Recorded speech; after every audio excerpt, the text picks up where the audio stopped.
protect your soul.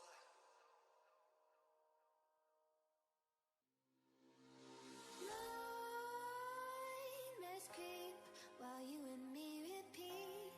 This bittersweet heat is suffocating. I'm waiting and always hesitating. Kryptonite desires set my heart afire. Heart on fire. Set my heart afire.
Suffocating, I'm waiting and always hesitating.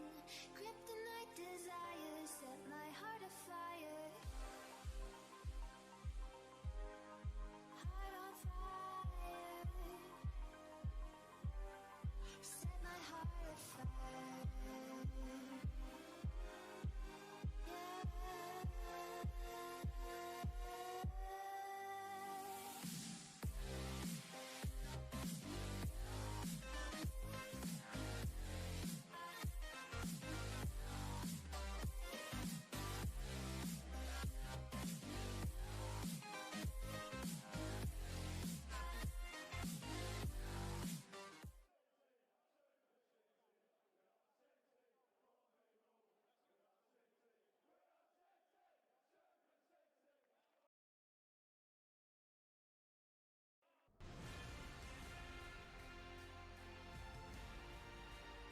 And a warm welcome. Our venue today is the Etihad Stadium here in Manchester.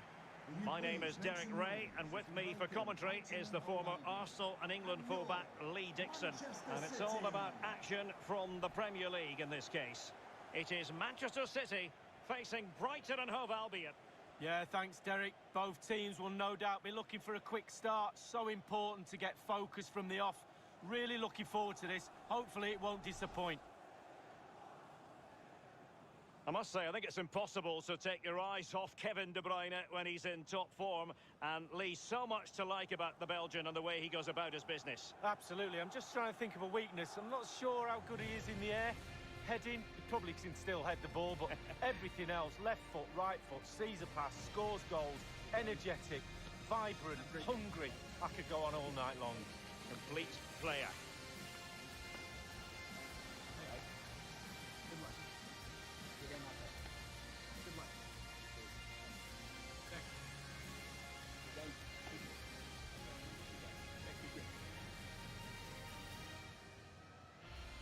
Introducing the starting players for Manchester City. Ederson between the posts. İlkay Gündoğan plays with Rodri in central midfield. And the focal point in attack is Gabriel Jesus.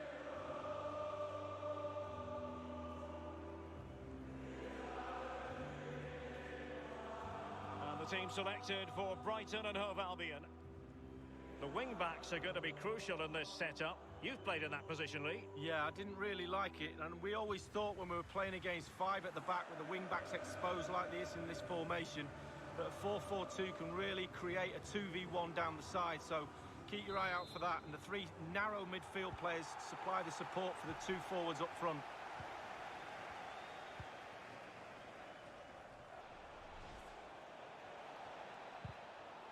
And a fine tackle.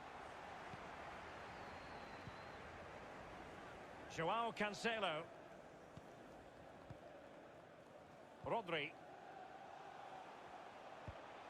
It's with Gundogan. De Bruyne. It is a decent-looking attack here. And the referee has pointed to the spot. A penalty it is, and a chance for them to forge ahead. He's been admonished by the referee. He's now got to walk something of a tightrope. Yeah, he knows exactly where he stands. Look at the referee, how he's told him off there. No yellow card, but certainly knows what the referee's thinking.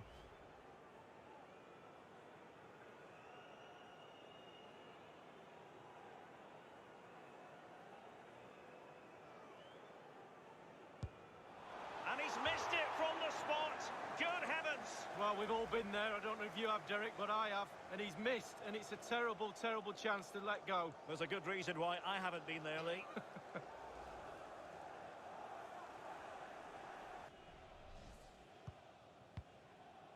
Pascal Gross. And space here on the flank.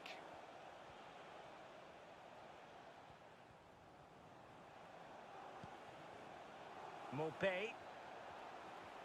This attack looks highly promising.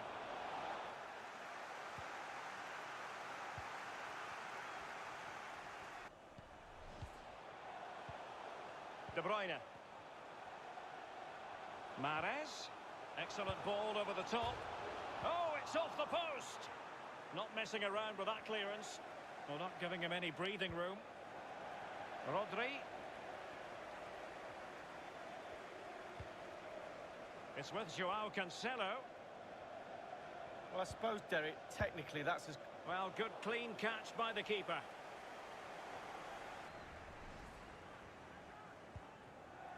Gabriel Jesus. Joao Cancelo. Keeping possession of the ball with authority. Rodri. De Bruyne now. De Bruyne threading it through. A goal! On the back of sustained pressure. Now they deservedly hold the advantage.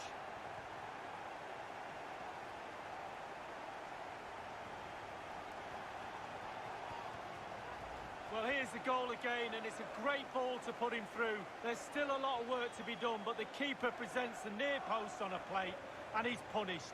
That's quite remarkable.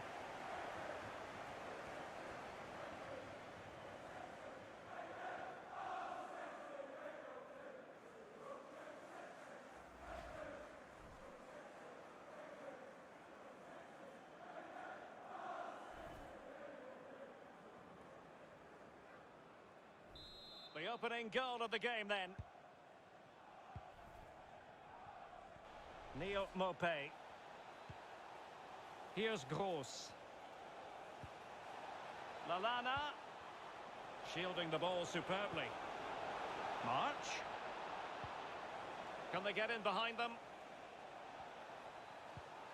And here's Lallana. Well, they can say a big thank you to the goalkeeper. That was inspirational. Well, that's as good as a goal at the other end. Brilliant save from the keeper.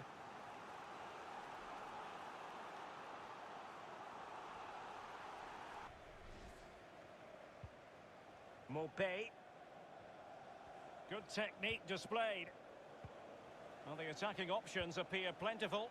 Oh, lovely weighted ball. They might be in. Using his physical strength to shield it. De Bruyne. Here's Mahrez. Rodri. Possession given away by Gabriel Jesus. And the managers will now deliver their half-time team talks. We're at the end of 45 minutes in this game. Well, Gabriel Jesus had a lot to say for himself in the first 45. Lee, your assessment? Well, Derek, it certainly was a good 45 minutes from the lad. Obviously got the goal to give him the lead, but he's looked very, very lively as well. Plenty to consider based on what we've seen so far as the second half begins. It's a promising City move. Joao Cancelo. Fernandinho, able to close down the shot. Fernandinho. Here's De Bruyne. Can he find the angle? Brilliant save.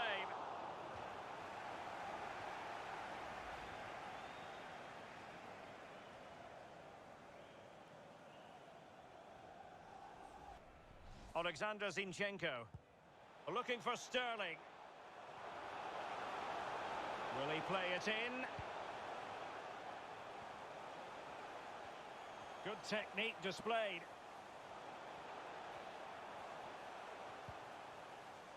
And Sterling has it.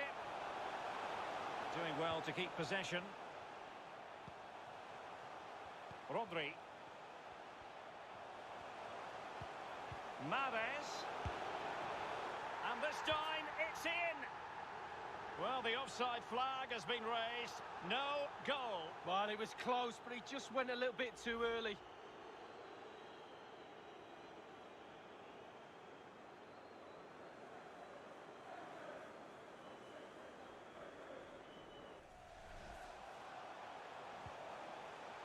And De Bruyne in a useful-looking position, but will there be an end product? De Bruyne. The ball with Rodri. Fernandinho. Now can they create something?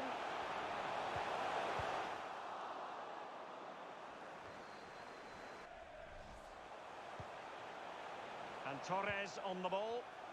It's a promising City move. Mahrez!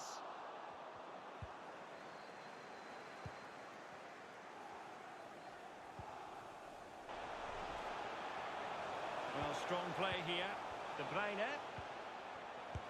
And nicely struck. Straightforward piece of goalkeeping following that long shot lead. Yeah, concentration when the ball's in the air for that long. Just get behind it, get your hands up. This could finish it. And in all likelihood, that is game over. So little time left for a response.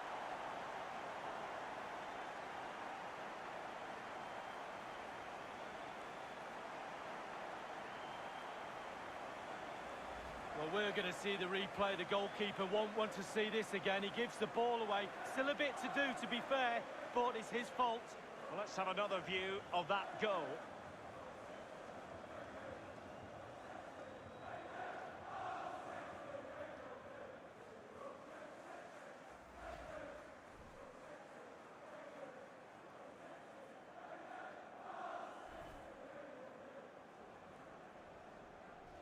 Here's Mahrez.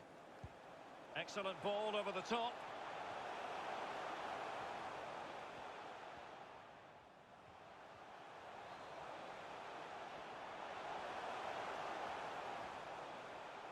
Thou shalt not pass was the message delivered.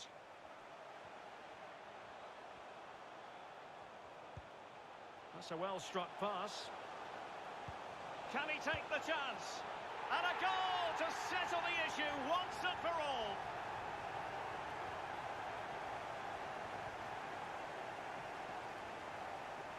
Well, I think the players realise what they owe this coach. Lovely sight to see them celebrating with him. Well, here's the replay, and as we see, it's a class ball through to split the defence. And it's a dream of a strike. Lovely languid style. What a goal.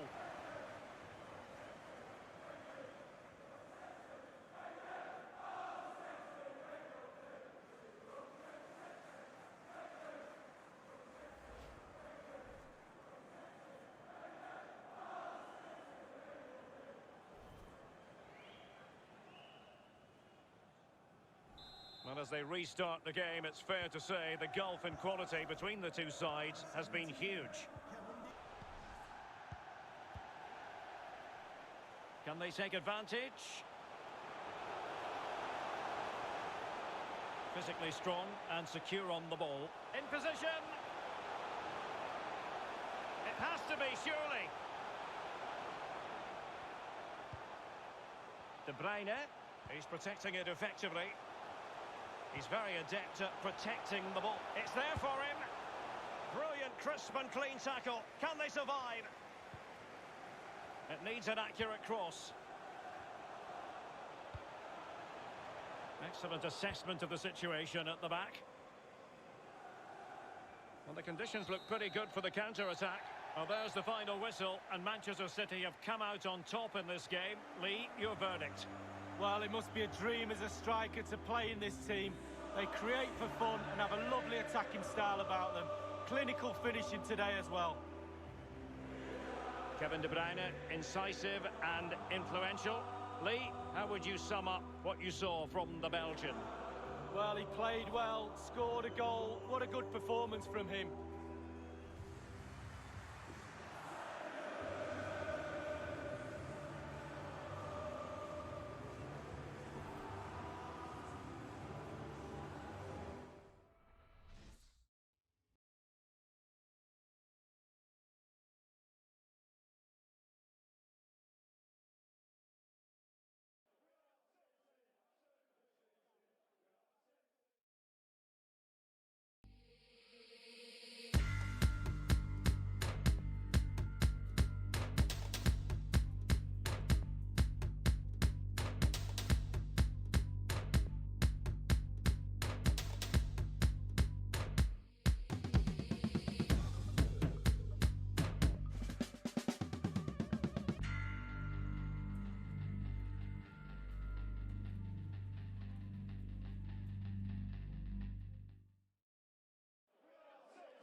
Hello and welcome back to the We Are City channel.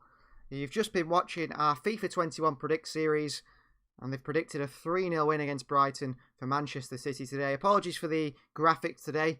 We've actually had a few problems with the computers. As usual, technical problems. Technical problems tend to happen when you need the technology, don't they? And the technical problems have come today. So we haven't got the lineup that we usually put up there, the formation on the left-hand side, but we have got the lineup from the City website. So Ederson starts in goal. Cancelo, Diaz, Stones and Zinchenko is the back four. So Ederson is back from his recent isolation of COVID. And actually Ederson said, and we mentioned it in the Birmingham stream, that he isn't suffering any problems from COVID, which is good. And he had no symptoms, which is good to hear.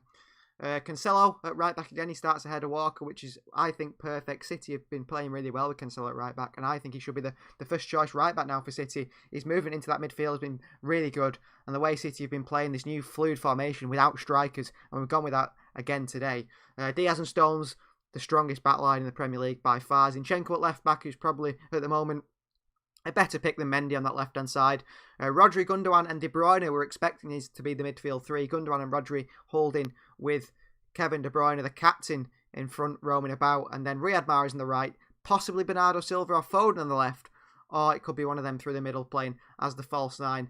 But we are to expect that similar formation that City have played in recent weeks that have worked so well for City, which is the 4-2-3-1, you could say, or the 4-2-2-2. As you've seen, they play the double false nine. It could either be Bernardo and De Bruyne or Foden and De Bruyne, Foden and Bernardo, Mahrez and De Bruyne. It's so fluid, City's attacking play now and their front line, that things just, for a defensive side, I mean, Brighton, if you've seen the Brighton lineup, they've got, I think, 6 centre-backs named or 5 centre-backs named. And that's a very defensive approach from Graham Potter. And I have praised Brighton in the past. You know, when they came to the Etihad last season, they didn't try and sit back. They didn't try and, you know, just defend 5 at the back. Although, even though they play 5 at the back, they didn't try to defend, just completely defend. They did try and get on the ball, make things happen, play out from the back, attack City, fluid football. And that was good to see, and it was really enjoyable to see a side, you know, refreshing to see a side do that at the Etihad. Are Brighton going to do that today? I'm not quite sure. We were told that Lewis Dunk was injured and he wouldn't play today, the captain. I thought that was a big miss for Brighton. But Lewis Dunk's in there. He plays today. He starts alongside Ben White, Webster, Dan Burn as well. He's also in there. Veltman, another centre-back or full-back, you could say. There's plenty of defensive players. Bernardo, another wing-back, that is in there. No name striker as well for Brighton. They've got Trossard and probably Percy Tau. He's in that striker position. A player that has been mentioned quite a lot, Percy Tau, by the Brighton fans. Brighton have actually got a massive South African fan base, which we didn't know about. And he signed in 2018 from a side in South Africa, Sundowns, on a 4-year contract. He was loaned to Belgium second division side Royal Union. in 2018 to Bruges, and this season he was on loan playing under Vincent Kompany, of course, the ex-Manchester City captain at Anderlecht. He's been recalled in January and he's being used, so maybe Brighton have got some forward issues and decided that, Graham Potter has decided that it's time to use Percy Tau as their striker. But I think he's more of an in-behind the striker sort of player, similar to Trossard, or on the wing. So maybe they'll struggle with goals, which they have done all season, Brighton. Although I'm mentioning that, I have got some stats here that I've wrote down, and it's quite an interesting stat, is that Brighton are considered poor finishers, and I myself have said that Brighton haven't been very good, have they, offensively this season, scoring goals, and they've lacked a proven goal scorer to finish the chances they've had. However, they average a respectable 1.24 goals per game. Now that sounds decent, doesn't it? And that's more than Arsenal and Wolves. And, you expect Arsenal to be better than that. Like, you think of Lacazette, Saka, Aubameyang, Pepe, those sort of attacking strikers. And as well as when you think of Wolves, they've got, Jimenez, of course, hopefully he can recover from that fractured skull injury. But Jimenez and Jota, who's left to Liverpool, in fact, but Pedro Neto, and they have a really good attacking talent as well, Wolves. But both sides haven't really been scoring as many as Brighton, who you consider to be poor goal scorers. So maybe, just maybe, Brighton aren't getting the credit they deserve. This is City's 25th meeting as well with Brighton, which is quite interesting, in all competitions, which is not that many meetings, is it really? City haven't met Brighton many times then over the years, and City have won 15 of those meetings, Brighton have won 5, and there's been 4 draws, and we're hoping that City will make it 16 wins after today's 25th meeting. City have won all the last 7 meetings against Brighton, and the last defeat was in 2008 in the League Cup, and that was on a penalty shootout, which was, a time when City had Michael Johnson in the team and Kasper Schmeichel in goal a long time ago. Loay is back. Loay back in the comments, and he says Percy Tau is playing for Brighton, South Africa. Of course, Loay, you are from South Africa, aren't you? So you support Percy Tau, but you're a City fan, Loay. So what's going on here? Who are you supporting today? Are you supporting your boy Percy Tau, or are you supporting Manchester City? I'm sure you're supporting City, but it is always nice to support someone who comes from your country, especially when you don't really see that many South African players, do you? One that I can remember personally, Stephen Pienaar, and I thought he was quality when he was at Everton. I really did like Stephen Pienaar. It's a bit different for if you're English. We see a lot of English players, don't we? In the English league, I suppose, but you don't really see them abroad, not like you used to. Although they've started to make the difference, haven't they? Jadon Sancho's moved to Borussia Dortmund, which is the main one. Kieran Trippier now at Atletico Madrid, and they're all making the moves, these players. Another thing to mention in our live is that we are going to be joined by a celebrity today. We've been sorting something out. This channel is growing, and we are going to be joined by a celebrity today. His name is CELAIN, and he will be with us at some point. Kent is here, so we are going to put him on the line now. Kent is here. Welcome, Kent. Welcome to the channel. It's great to have a celebrity on the channel. We've never had a celebrity on the channel, of course. It's just been me and my friend. And to be welcomed by a celebrity, to have a celebrity come to the channel and say to us that he wants to talk on the City games. Of course, you're a big City fan. Big City fan. Thank you for that lovely warm welcome. I've supported City since before I was born. That's how long I've supported City, which is well over 20 years. And when I say well over, more than double. But let's not, if you look at my stuff on the internet, my age keeps reducing each year. So eventually I'll cease to exist. But I think Graham Potter, the Brighton manager, is going to struggle today. He needs to be Harry Potter, because that's the only way he's going to get a win out of this. He needs some magic. They'll be lucky to get the average goal scorer per match, which was what, 1.2 something was it, Aston? 1.44? Yeah. Yeah, 1.24 goals. It could be 9 to 1.44 or whatever. So that's my prediction for today. We'll see just over 10 goals scored. And 1 point something of them to Brighton. You sound very confident that City are going to win this game. I think if we only brought half the team on, we'd still win this. That's how confident I am. Very confident. So we should see. When you came out the womb wearing a City shirt, then you have to be confident, don't you? It's in your nature to be that confident. Well, I don't born like, as a City fan. I don't like to bring women's obstetrics into the conversation there, Aston, and gynecology, but now that you've done it, yeah, well, I probably was. And in fact, I think I had boots on. Football boots. Do you think you'd fit in with this City side? Do you think you could play? What position would you play in this City side? City do lack a striker at the moment, don't they? Well, in my youth, I was captain of the school team, of course. Captain of the house, captain of the school, in fact. So, I've got a good pedigree there. I used to play on the left wing, funnily enough. Although, naturally more of a right winger. I'm a bit more of a defensive and midfield genius, really, as well as some good matches in goal. Yeah, I can do it at any position. I could certainly fit into this absolute world-class City team, even now, potentially. Possibly only as the ball boy, but I still regard that as a member of the team. Let me hand it back to you because I can see the teams are out. Yeah, the teams are out. We've read the teams out earlier.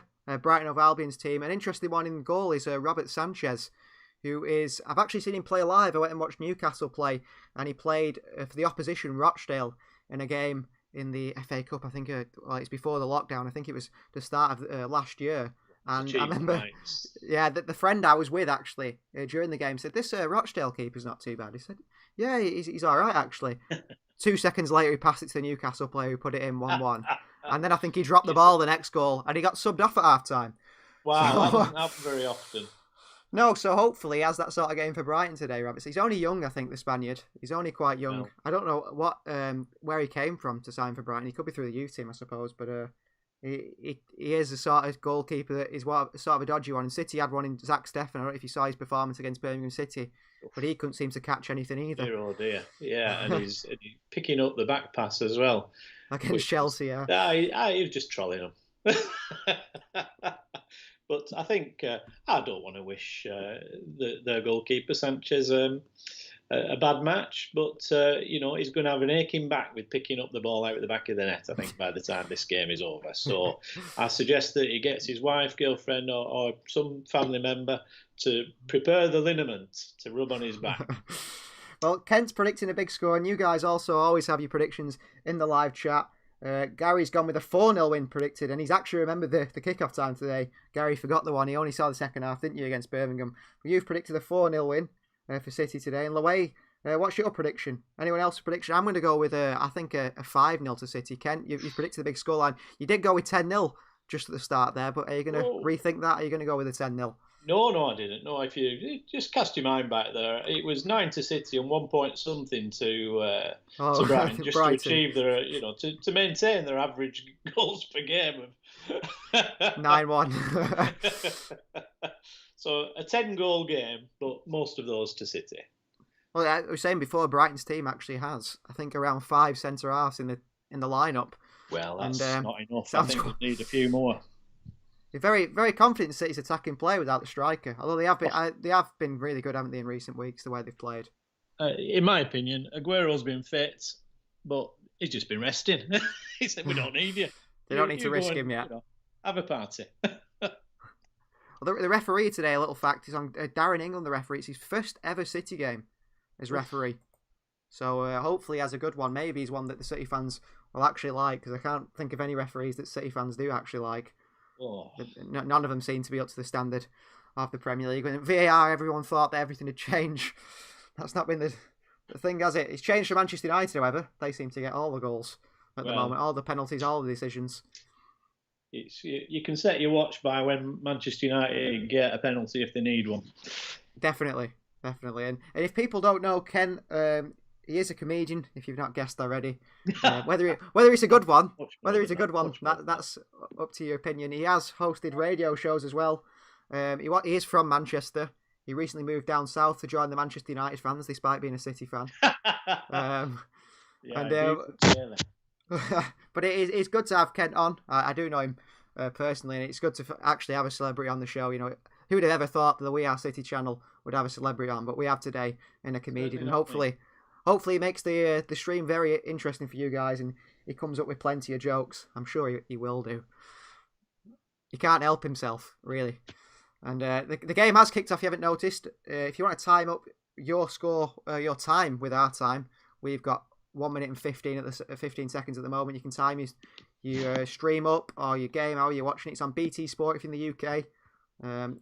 Other channels, I'm not quite sure, across the world. But City have kicked off, and it's been most of possession for City so far at the back. City yet to attack. And Ruben Diaz has been really impressive as a signing for City, and hopefully has another solid game today. Kent, what are your opinions on Ruben Diaz and his performances for City so far? Oh, he's been solid, I think. To come into the team and be as solid as he is, consistent. It's almost as though Pep's been coaching him for 2 or 3 years, because he's just slotted really nicely in. And have we got the best defence in the league? We must have one of the best defences in the league currently. I think it is the best. Yeah, well, City have only conceded 3 in the last, I think, 13 games. Well, I think that tells you the full story, and it also tells you about John Stones, how much he's improved. Lots of City fans felt that John Stones might have been on his way out. I was one of them. I wanted John Stones out, if I'm honest. I thought, you know what? It was that game against Crystal Palace where he backed off Wilfried Zaha for probably half the length of the field and then let him put it in the net, and I thought, that is it. Stones is finished, and there's no way back for him. But for somehow, he's changed it around. You have to say that he's got pretty good, a massive personality to be able to do that. Mental strength to be able to come back from what he's been, out of the City side, ready to sell him, and now he's a starter now. No one can bench him. He's ahead of Aymeric Laporte as well. Who would have thought that? Well, shut the door. But Stones, sometimes in life, you've got to reach the bottom before you start climbing back up and rise to the top like the cream. That's what they used to say to me in school. You're the cream of the school. Me and my class, not just me, because there were some other good ones. And they drilled it into us, you're the cream. And eventually they skimmed us off, threw us into university. We all came out massive graduates, and we've not looked back. Well, it's been a quiet start from City in today's game in the first 3 minutes. Yeah. Ilkay Gundogan there had a good chance, but he took a heavy touch. Gundogan's been another one who's been really impressive in recent weeks.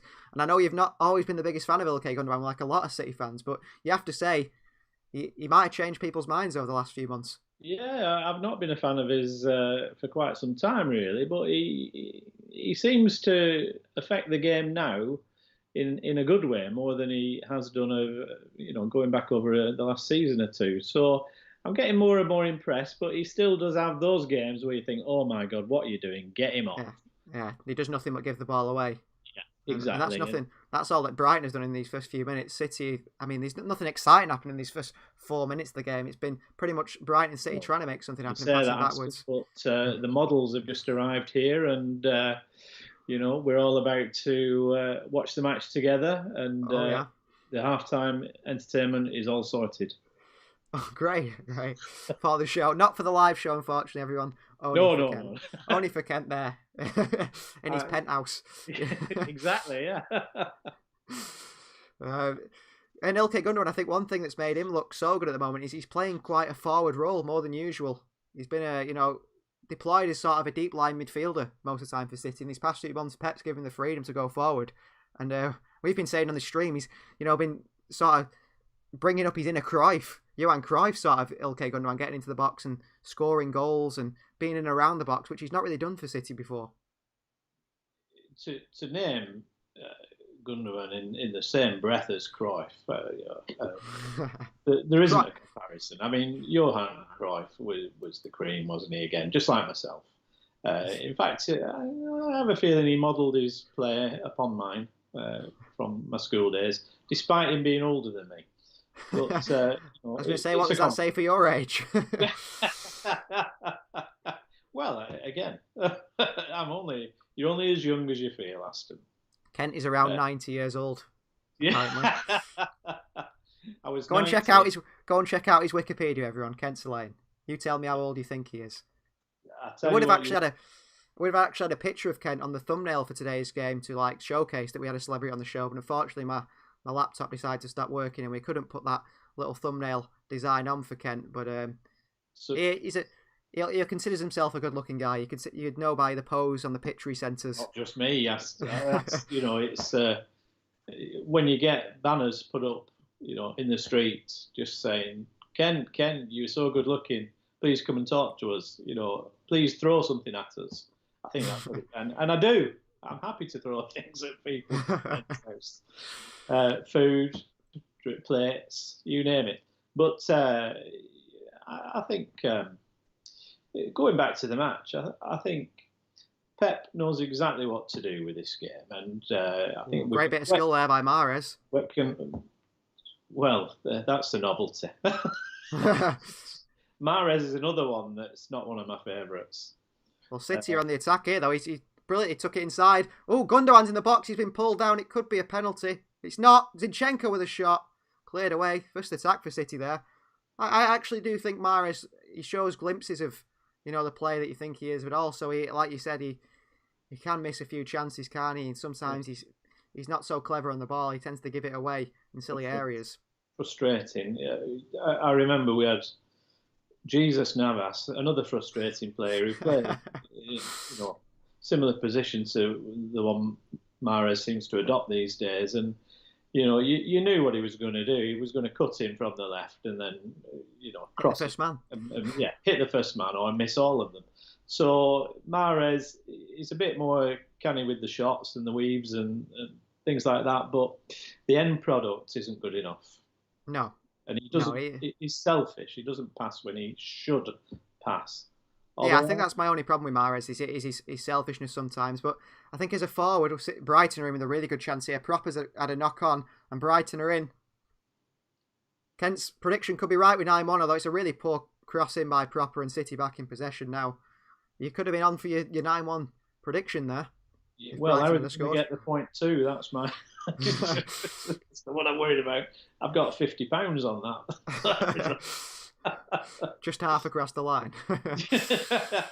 Yeah, well, remember the one where was it Stones? I think we had Stones and Walker clearing it just off the line, against Liverpool. Yeah, that was the funniest thing ever. Against Liverpool as well. Yeah. Oof. They didn't take it too well. City had a chance then. About 3 or 4 seconds behind you here. Yeah, Cancelo got in the box then, put a good cross in. City on the attack again though with Riyad Mahrez. Plays his way out of danger as well. Another player that I'd like to know your opinion on is Rodri. I've never really spoken to you about Rodri. Oh, Cancelo puts a really poor cross in. It's going all the way across the box. Rodri's not my favourite player, to be honest. He's one of them, I think he's not got the athleticism to suit the Premier League. But how do you feel about Rodri? Because everyone's opinion seems to be different on him. Some people do like him. Some people say he does a job. He's hard to decide what you think. I like to call him Rodney. Rodney. I like to call him Plodry. Well, that seems to fit sometimes. Yeah. I have no strong opinions on him, actually, which is unusual for Kent CELAIN. He's usually got a strong opinion on everything. But strong but fair. But, he's still finding his feet, I think. And once he realises they're inside his boots, we'll be all right with him. Yeah, exactly. So Laway's asking in the comments, actually, he asked, do you have any socials I can follow? Well, we have the We Are City MCFC, which is our main social. I don't actually have a personal social to use for this, but no doubt it's probably best to create one as a content creator on this channel. Kent will have one, I think, pretty soon, or he does have one already. I'm a very private man, but, I'm quite happy for people to come and follow me. Not in person. I don't like stalkers. I've had to get the police in many a time. But often for me stalking others, but sometimes for them stalking me. But I think the owner of We Are City there has got several links that he can put onto several of my shows, and I'm not sure if you'll be able to comment there and we can interact that way, perhaps. Is it? Yeah, I think Kent's obviously hosted radio shows, and he actually hosted one not too long ago called Cruising Through the Music, which was a little radio show of copyright-free music to be shown online, and Kent did a little, he presented that show. We will be able to put the links in there somewhere, I bet, for you guys to watch. You can see Kent in action. The game has been stopped, actually, just then, for a few moments. Trossard has taken a hit in the head from João Cancelo, and then he seems to be fine, though. The medics came on for a moment, about 15 seconds, and went straight back off again. It doesn't seem like there's too many problems for him, but they managed to stop the game. Ooh, Gundogan with a really nice pass there. Nearly gives it away. And City on the attack now with Riyad Mahrez. Mahrez on the wing. Well, predictions for this attack, then. Yeah, it's been given away. And Brighton on the attack. He knew Kent has got his crystal ball. It wasn't too bad for Mahrez. Oh, well, he's reached his level there. I think it's good to see on the halfway line there in the stand the picture of Colin Bell, Nijinsky, Yeah, nicknamed in memory of one of our greatest players. king of the kipbacks. Oh, what a player he was! Had it not been for injury, I seem to recall him having quite a few issues with his knee, probably in the mid-70s. Not for that, I think England would have done much better, and City would have, although they reached many a height, City could even have done better. Yeah, no doubt, yeah. He was a top player. Just to say, Brighton had a really good chance, then a ball played in over the top by, I think it was Alzate, is it? I'm not quite sure who the Brighton midfielder is. Trossard really did well against John Stones, sort of sat him down a bit, past Stones, crossed it to the back post. Nowhere near, as Edison came out for it. I think it was Davy Proper, a proper midfielder he is, coming at the back post. Coming at the back post and sort of just putting it straight over the bar. Been training. Stones has been affected by our praise there. In fact, he was down there, I think, tying his boots. Well, it can be a problem with players. The way you can sort of start to praise them. The big one I think for City fans is Joe Hart. I think City fans started to see him as like sort of the messiah of goalkeepers, didn't we? And he just, I mean, even when he was terrible, the City fans still wanted to defend him, didn't you? We don't want him to go. We don't want him to go, and he needed to go. I think it was his time. I mean, maybe he could have had a sort of John Stones comeback and return to the team, but very unlikely because he's never hit the heights, has he, since he left City either. There's no way he's coming back. I mean, I think that was possibly Pep's biggest and bravest moves when he replaced Joe, because he was a Premiership winning, many a title winning. Oh, City are in here with Kevin De Bruyne. Oh, and he's missed the sitter, De Bruyne. Cancelo on the rebound. City had a chance, and Kevin De Bruyne, that's his third sitter missed in, I think, 3 weeks. But yeah, you're right about Joe Hart. It was brave to get rid of Joe Hart, wasn't he? Knowing that the fans could turn on him for that decision. Yeah, because he's a proven keeper, but he didn't play Pep's way. Pep needed somebody far more confident with his feet, able to bring the ball out, sweeper keeper. And Joe was never confident with his feet, not in the way that we've seen Edison play. No. So yeah, big decision and probably the right one. Yeah, I was actually listening to a podcast recently. I think it's called Why Always Us, the podcast by The Athletic with Sam Lee, who's a reporter. He's actually a Manchester United fan, a reporter for City. And he said that Pep and Sergio didn't get on at first. And Sergio was one that Pep had thought, you know what, I want to get rid of him. But they said if Pep had said to, Caldoun, I want to get rid of Mansour, I want to get rid of Sergio Aguero, they might have overruled him on that one. But on Joe Hart, they said, even though it was, going to upset the fans slightly, he needed to get rid of him because he could never play the way he wanted to play with Joe Hart in goal.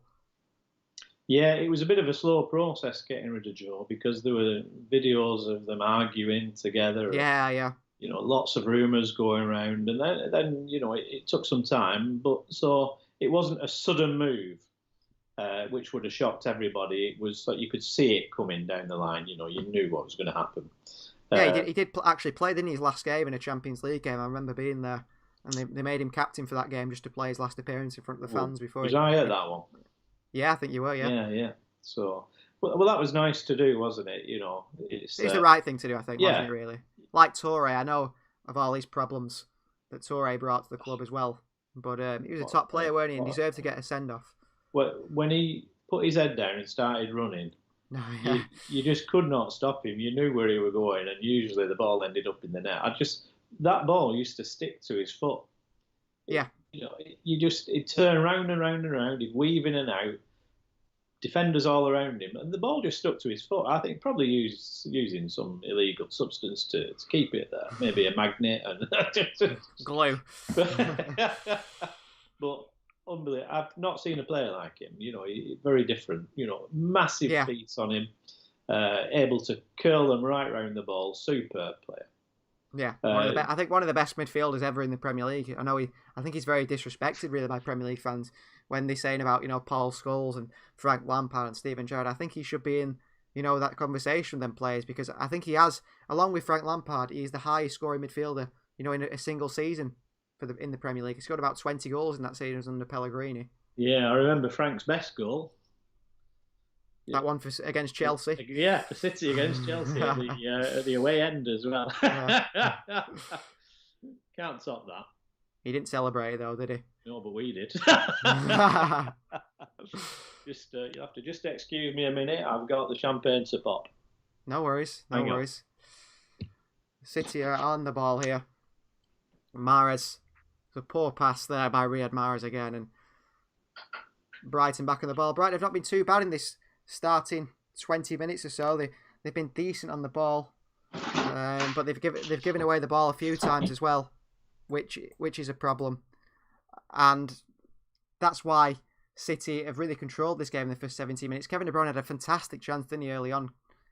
And that's another chance Kevin De Bruyne has missed, however, which is a big disappointment. That's a good ball over there. Foden nearly getting in behind. A risky header back to the goalkeeper Sanchez by, I think it was Veltman, the ex-Ajax man on the right-hand side. But City have controlled this game. But Brighton, they wouldn't be disheartened. That's a really poor pass by Alexis McAllister in the middle. Playing through the middle today, seeing more of an attacking midfielder. He did play as a more of a central midfielder for Boca Juniors in Argentina, but he's playing as a more central defensive midfield today for Brighton. Here's Bernardo Silva, and it's tackled by the other Bernardo, was it? That is a push in the box on Bernardo there by the Brighton player, which was a bit risky. Like I said, City have controlled the game, but it's been even. Brighton have had the more chances. That's a really nice ball by McAllister through to Trossard. Here comes Trossard. In the box, Trossard bends a shot round Ruben Diaz and John Stones. He managed to find a gap between the City defenders, but he just couldn't put it in the back of the net. But what a ball by Alexis McAllister there. Trossard was unlucky. He found the gap between Diaz and Stones. You'll see it here again on the replay if you're watching. Nice curl by Trossard between Stones and Diaz, but just couldn't put it in the back of the net. And City, that's a warning sign for City. They've had a few warning signs from Brighton in these opening 20 minutes. Here's Diaz on the ball.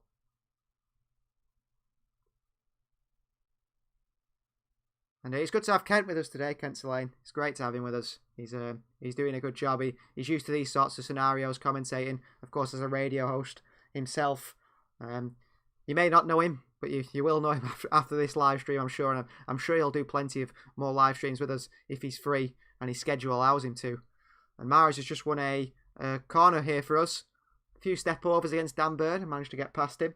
Win a corner for City. It wasn't really going anywhere, Riyad Mahrez, with that run. But we've got a corner.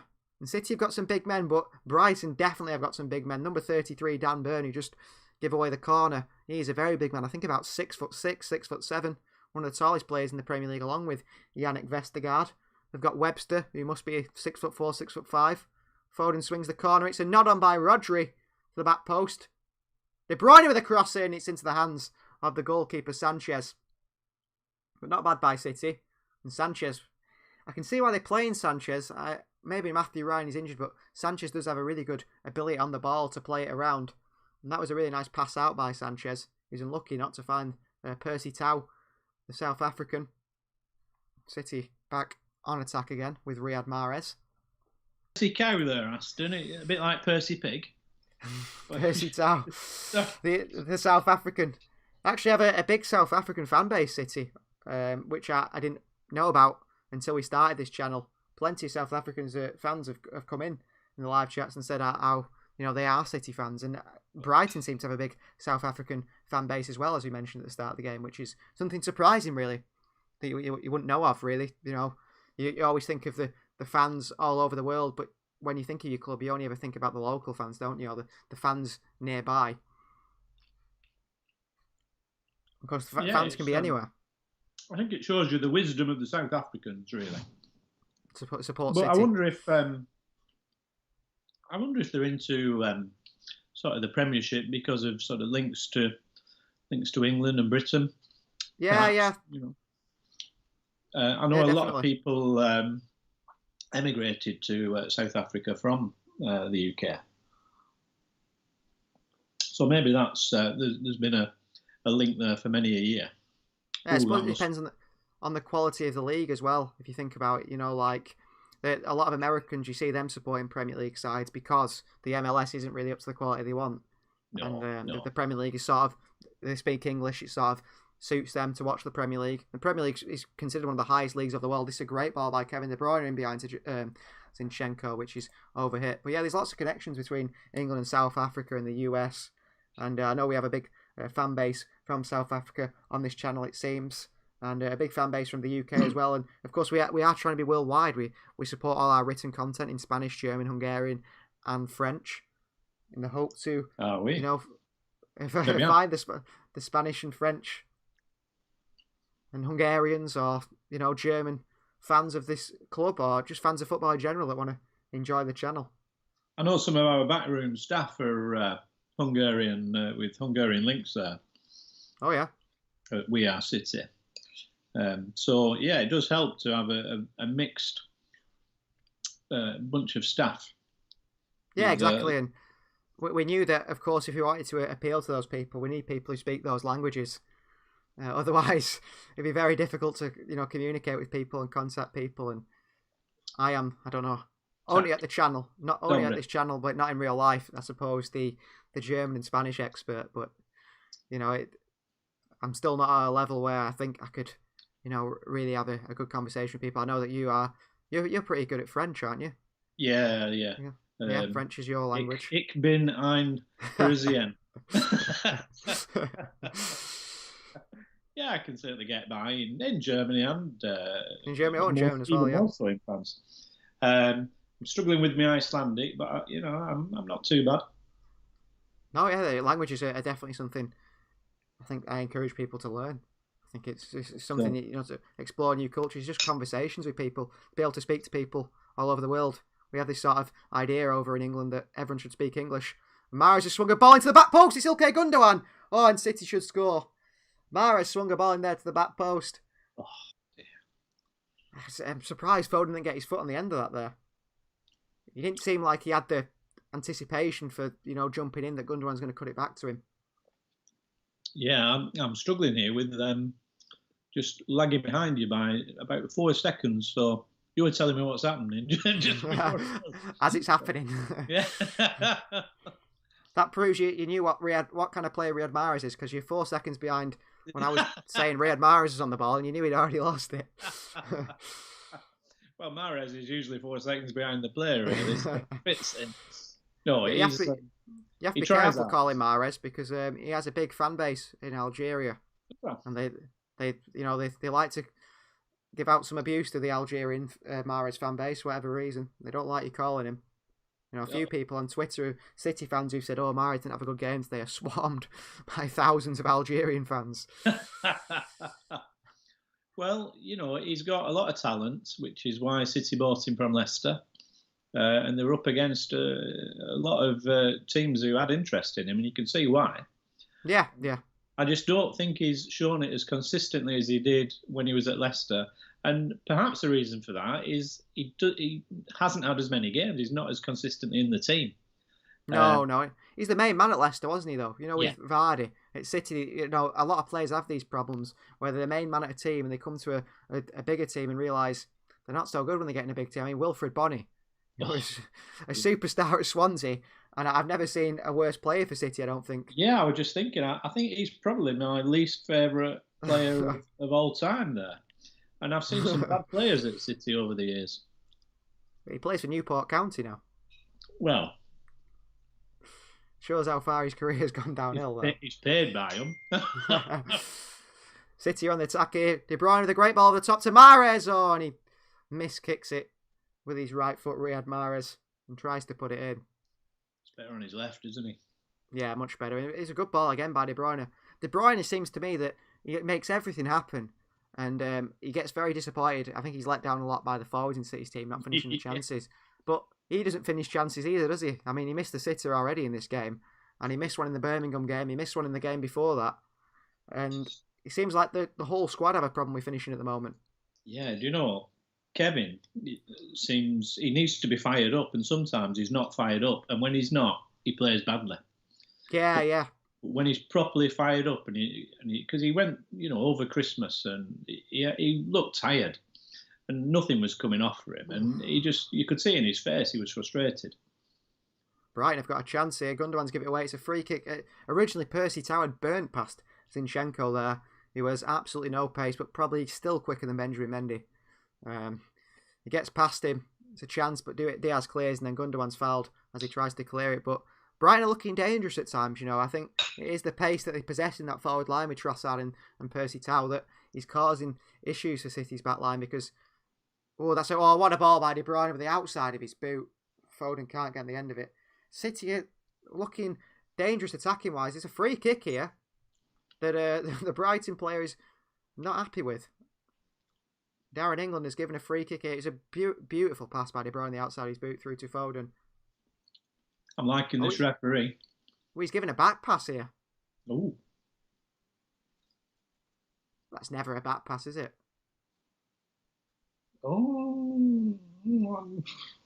It's a tough one to give a back pass. I don't think it's an intentional back pass, no. He's trying to cut out that cross. Yeah, and the keeper picks it up. I'm very surprised the referee has given that as a back pass. They usually just, even if it is a back pass, they tend to miss it anyway. I could see that Proper and Dunk were there around the ball. And in fact, that's what I was doing earlier. I had a proper dunk of my biscuits into my tea and I lost half of one. I was not happy. Is this an indirect free kick or is it direct? I'm not quite sure what the rules are in this. It's in the box. Oh yeah, because so it's an indirect free kick in the box because the keeper picked it up. As he held his arm up. He'll hold his arm up. The ref. This is an odd one by the referee. City deciding what to do. I mean, look at this. The Brighton wall, defensive wall, has to be so many yards back. They've pretty much stood on their goal line. Yeah, I've seen it before where they have been on the line defending a free kick. I just don't get. It's a strange decision. The referees give this. They're telling Trossard to lie down behind the wall. You don't want to. No, he's getting back up. He'd rather not. I don't know what City are going to do here. I can't. You never really see goals from this, do you? It's just too close. No. And obviously, he can't shoot anyway. He's got to pass it. The referee's obviously thinking, should I have done this? Should I have done this? It's my first Premier League game. Should I have done it? No, first City game, isn't it? Yeah. It's first Premier League game. Well, it's about to be taken. Bernardo and De Bruyne stand over it. Cancelo's on the edge. City's got him. Players in the wall as well. Whoa, these players too close. De Bruyne with a shot. It's blocked by McAllister. They were never going to go in that. There's just too many men to try and beat. Should have passed that to Mahrez. Oh. Loe says, back pass, not sure to be honest. I'm not sure either. I don't think it was a back pass. You know, that was crying out to be passed to Mahrez. Yeah. I'm surprised I saw I think it could have been one of the Women's Super League teams. It could have been Chelsea or West Ham. One of the two. They'd gone to take a free kick. One of them had passed it to him and then pretended that they'd messed up the free kick and went and had a go at the other one. But it was all for show as the other one went and shot and scored. Obviously, they let it go, and I thought City could have done that there. Oh, good ball by Cancelo, and it's cleared away. That's not sportsman like that. No, but it's a good idea. I mean, City could have done that then, where they could have argued each other, confused the Brighton players, and then shot themselves. It's whether VAR would have said, that would be allowed to be given. I'm not sure. Well, the game is 30 minutes in now. These first 30 minutes have flown by, it seems. Brighton will be happy with that. Yeah, they will. I think a draw, if they get a point here, the position they're in the league, I think it's a position in the league which I didn't expect them to be in when I checked the table and saw they were so low down. The way they play football, when I've seen them play, I thought, Brighton are pretty impressive. But they can't finish the chances despite having that scoring record. When I've seen them play, they seem to have so many chances and not seem to score. It's like they don't score enough of the volume of chances. No doubt that they're scoring goals. They must score, like you said, 1.2 goals on average a game. But it's the actual goal scoring of more than that a game. They need to score more because they create more chances than that. And they haven't got the striker. They need a proven centre forward if Brighton are going to cause damage in the Premier League at any point. Oh, De Bruyne's in space.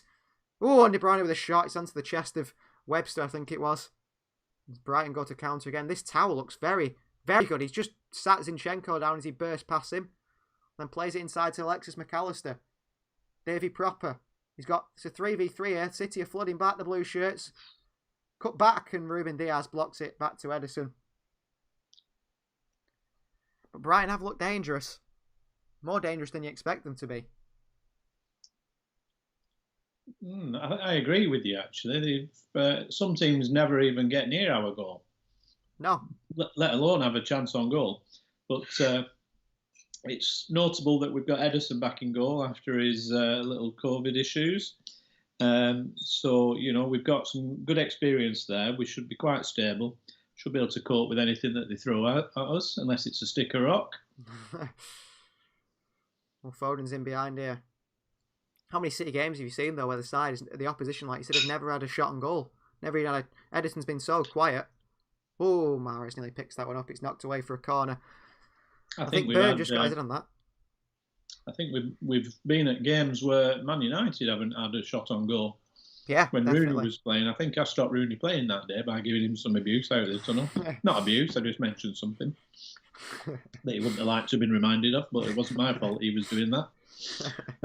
So yeah, it's always good to see a team like United struggle. Yeah, and top of the of table course, at I've the seen a moment. lot of Liverpool fans today from a distance. Not one of them's had a look at the table today. Well, have They not, tell have me. they? So I did ask, but I've looked at it and thought, well, you won't be there for long. Yeah, I don't think United are going to stay top of the table, surely. I mean, if United do win the league, the questions have to be asked to the teams around them, don't they? Because they are not very good. I mean, well, the thing is, football changes so quickly, doesn't it? And with Ole Gunnar Solskjaer, how many times it looked like he's going to get sacked, and then he pulls out a few wins or a few good results, and it's, we're not going to sack him. And then it'll be the same old Man United again, and then he'll pull the wins out again. He seems to always do it. He only does it when it's looking like he's going to get sacked. He's not daft. Yeah, exactly. He's thinking, I'll just chill until it looks like they're going to get rid of me, and then I'll put some effort in. I think the players are doing the same, to be fair. Oh, yeah. Although they get really tired sometimes and fall over a lot in the box. Yeah, well, more penalties than anyone else, haven't they, Manchester United? Yeah, well, Yeah, Manchester United have had more penalties under Ole Gunnar Solskjaer than Jurgen Klopp's Liverpool have had in 5 years. Yeah, he was not happy about that, was he, Jurgen? He was He doing a bit of a... It was a bit of a callback to when the ex-Liverpool manager, was it... what was he called, the Spanish ex-Liverpool manager? Rafa Benitez. Yeah. He proper had a go. He'd lost it, really, in a press conference. Yeah. A bit like Kevin Keegan did. Oh, Zinchenko's played in Foden here. City are in behind. Foden, tries to put it to the back post to Mahrez. Intercepted. Gundogan wants to shoot. He's done well, actually, with that little touch there behind him. City is slowly growing into this game. Hopefully going to get a chance to finish one of their chances at some point. Here's De Bruyne. Confident of that. Oh, crossing by De Bruyne to Mahrez. Great defending again. This time by Bernardo at the back post. Nicks it away from Real Mahrez. He's on both sides. Onside again. They keep showing these replays to suggest that the City players are offside. About 3 or 4 times BT Sport have showed these replays saying they're offside, and every time the City player's been onside. Here is Ilkay Gundogan. I know it's Bernardo. Mahrez going to swing one in this time. Mahrez in. Rodri's in there. Oh, and Diaz was in there as well. Another corner. City putting the pressure on. Really putting the pressure on City. Oh. A good chance that for City. Another chance. It's always nice to get a goal just before half time because it kills off that happy feeling if you manage to keep it to 0-0 and then you just get one goal in. It upsets it shakes the team then because they had something to build on and then suddenly it's been taken away. So we do always press for the goal before half time. We don't just take it as an excuse to have a breather. Yeah, exactly. And it changed the team talk, doesn't it, for the opposition manager? Totally. Oh, Mahrez robbed there. Yeah, and City. The commentator on BT Sport said the defender knew he was going to do that, Mahrez. Great ball by De Bruyne again. He's creating everything from deep, but Gundogan's won it back. Bernardo Silva. Chance. Foden, they've nicked it back. City in front of the box. Foden with a cross in. It's another great bit of defending by Lewis Dunk. And Dunk was reported to be out for today's game. And I thought he would have been a big miss for Brighton.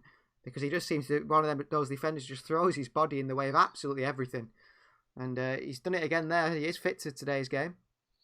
I'd say he's going to be renamed Dunkin' Donuts because he's running rings around one of our players and keeps getting to that ball. It might have been a bit of gamesmanship there, telling us that he's not fit and he's not going to play. It's I'm sure Brazil did that with Ronaldo once. The real Ronaldo, not the other one. Not CR7. The World Cup final, but then he didn't play very well at all.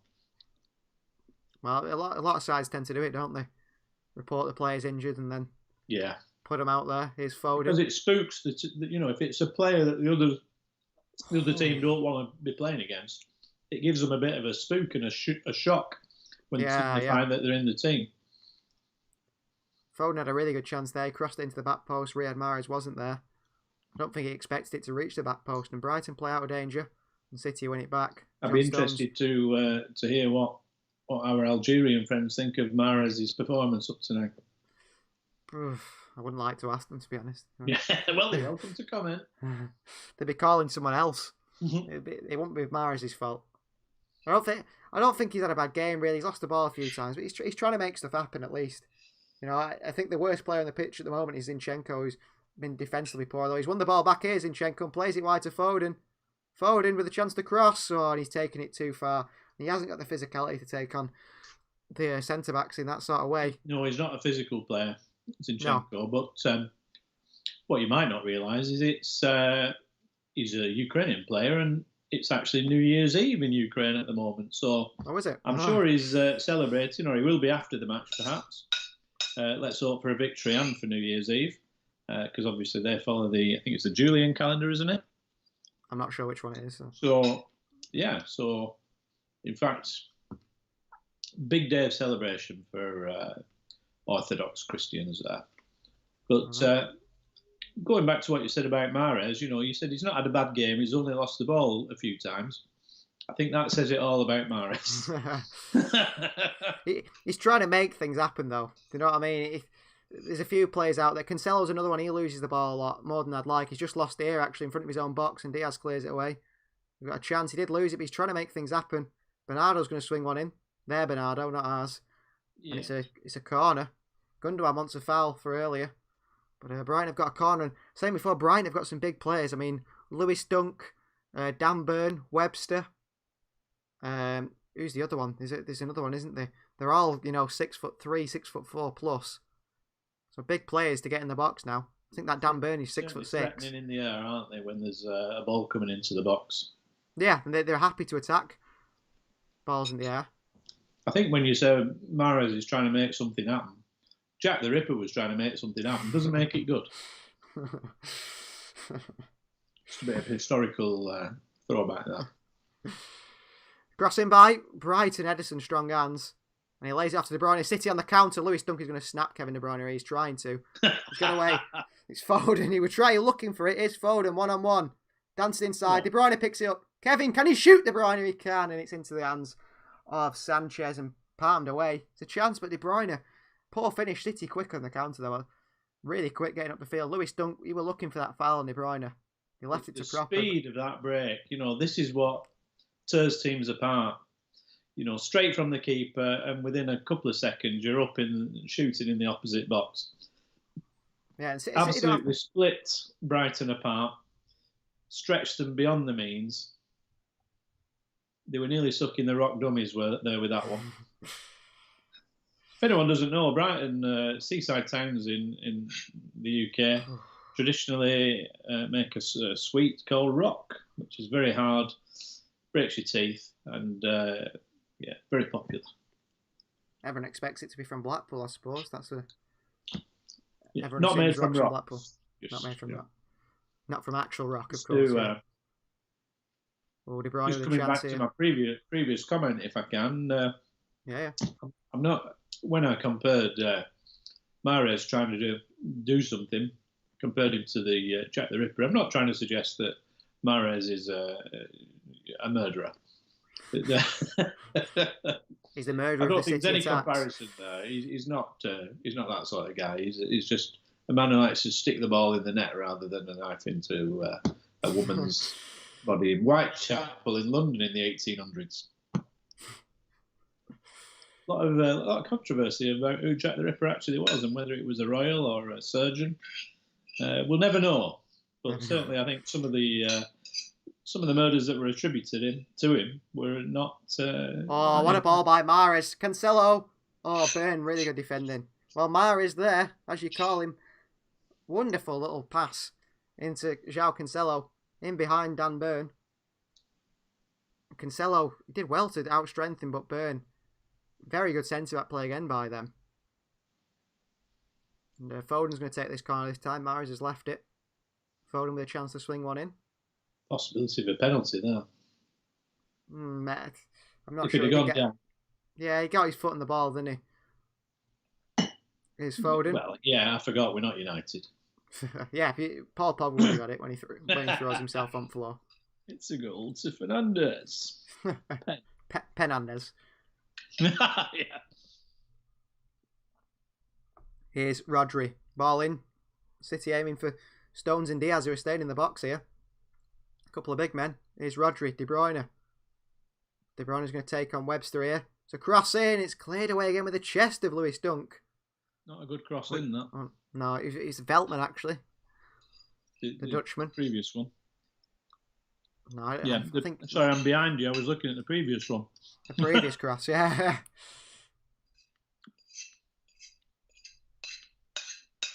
They're back on the ball, though, Brighton here. At least they try to play Brighton. They're not just sitting behind the ball. They are trying to make things happen. I've noticed that Ben White is playing pretty high up. He's playing sort of as a midfielder, Ben White, the centre-back. But he has got that quality. He did play for Marcelo Bielsa's Leeds, and Leeds didn't want to sign him permanently, didn't they, because of his ability on the ball. He was a player that was linked with City as well at one point, Ben White. But I think they wanted... famously out of the FA Cup this weekend. Yeah, 3-0 defeat to Crawley. Yeah. I'm not sure how far they separated in the leagues, but it's quite a lot. Yeah, was it 67 places, I think? Oh, Foden stuck it inside here on his right foot. Phil Foden! He scored. It's a goal for Manchester City. Stockport Iniesta. The Stockport Iniesta scores just before half-time. Manchester City 1, Brighton 0. I don't think there's any VAR to be used on that one on his right foot, Phil Foden. Really good finish. I think the keeper should be doing better. That one. Phil Foden certainly coming into his own since his, shameful incidents in Iceland. He's improved his Icelandic, apparently, unlike myself. It was some finish by Phil Foden on his right foot. Cuts it into the bottom corner. Really good finish by Phil Foden. This is a boy that we've been watching for quite some years now, and we could see what was going to come. Yeah, definitely. I mean, if you've seen him play for the youth team, a lot of City fans definitely picked out Phil Foden as one of them that they said would be getting into the City first team in the future. I mean, there's a few players you've picked out, or people have picked out as the future. Brighton straight away in the attack, though. They're looking to respond quickly. Bernardo and Rodri intercepts that one, and he will clear it away, I assume. He does eventually. But yeah, Phil Foden, he's one of them, when you've seen him play, you knew that he was going to be a top player. Although there was a few that, like we said, you've seen a few players in the youth team a few times, haven't you? And said, you know what, he's going to be a top quality player. And never really made it. I met one of them was Thierry Ambrose. I don't know if you remember Thierry Ambrose. Yeah, I do remember, yeah. The French striker. When I saw him play for, it was Vieira who's the manager of the youth team.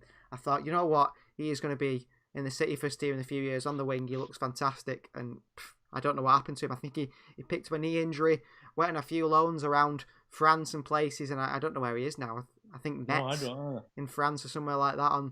He's a permanent transfer. And it's a shame how careers can, change that quickly.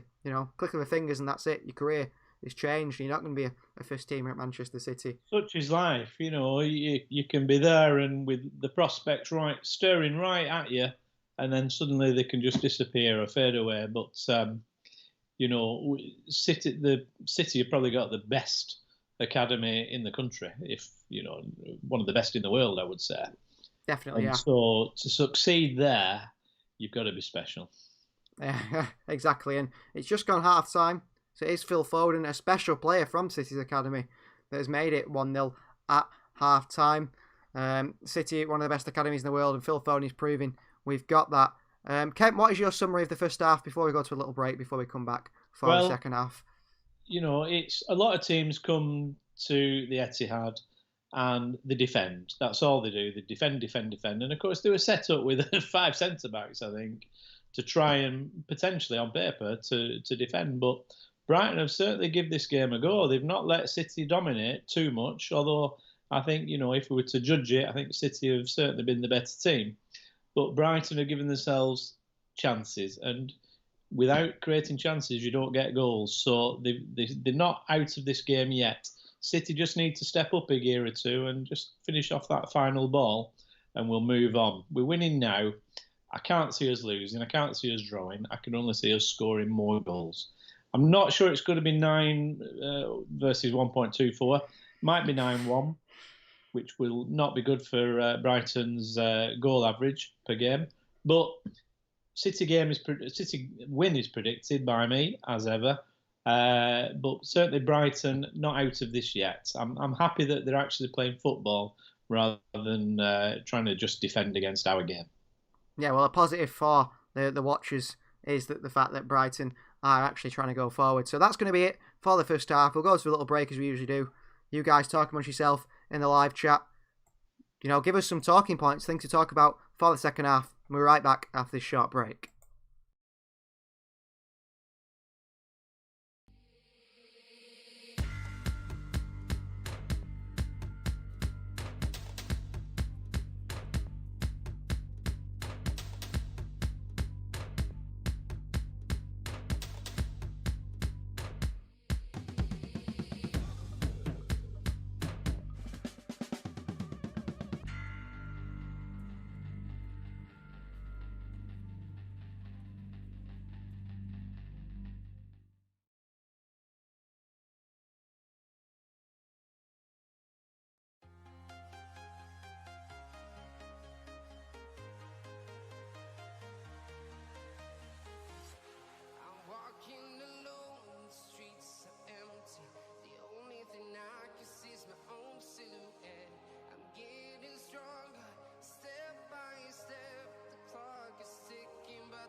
to protect your soul.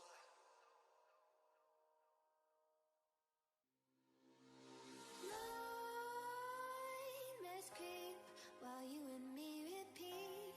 This bittersweet heat is suffocating. I'm waiting and always hesitating. Kryptonite desires set my heart afire. Heart on fire. Set my heart afire.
Hello, welcome back to the We Are City channel, and we're here for the second half coverage of Manchester City versus Brighton. Manchester City currently 1-0 up, and we are, of course, joined by the celebrity, the man himself. It's Kent CELAIN. If you missed the first half, then you've missed a lot of Kent. Kent's give us some history talk, as Loe's mentioned in the comments there. Give us a lot of history of places, and Kent has told us many things about his life that we wish we didn't know.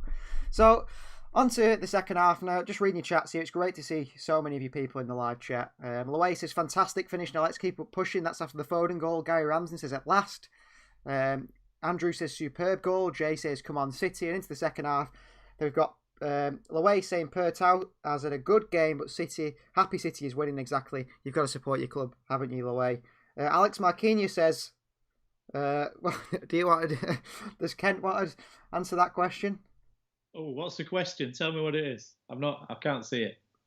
Cuando llegan videos en español. Spanish. It's great to have someone Spanish in the chat, Alex. I think you've probably seen our Twitter. How to respond to that? I assume, Alex, I think he's asking, when are the videos in Spanish coming? I think. Yeah, I think that's what he was asking. And videos in Español. Well, I can answer you in English, Alex, which is the videos in Spanish will be coming soon, hopefully. Unfortunately, my Spanish is not good enough yet. That's the problem.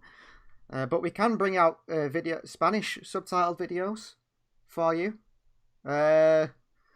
In Spanish, we've got a second channel. Let me have a think about your response, Alex. Let me have you think about your response to that question. You probably don't know what I'm saying, do you, Alex? You probably don't know what I'm saying now. So I think the language of football is universal. Yeah, exactly. I think you'll know what you're saying.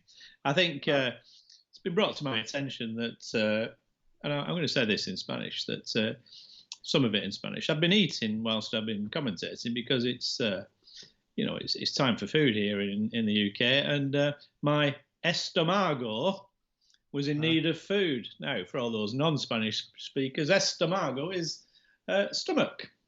So that's especially for Alex there. I must apologise for all the disgusting noises of me eating, drinking and scraping my plate. There'll be very little of that in the second half, apart from a little bit of cake and some wine. But apart from that, everything's going. We're underway anyway. Yeah, the second half is underway. The second half is underway. Manchester City versus Brighton. Second half kicks off. I'm going to have a think how to respond to you in Spanish, Alex. I do actually speak Spanish, although it's like, I think we'd call it pidgining. You know, when someone speaks, you're speaking English to someone who doesn't speak English, we call it pidgin English, don't we? I think my Spanish will be pidgin Spanish, of course, if I answer you. It'd be more Canary Spanish because Canary of the Canary Spanish. Islands. Not necessarily from Canary Islands. I don't know. Could be Argentinian. Could be. Canaries are more Spanish than pigeons, or are they? I don't know.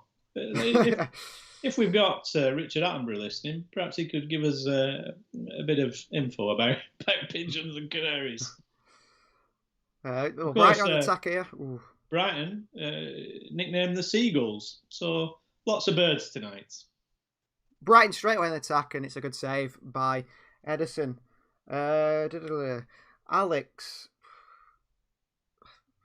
Well, I'll tell you on the second channel, which is en el segundo canal, para eso es.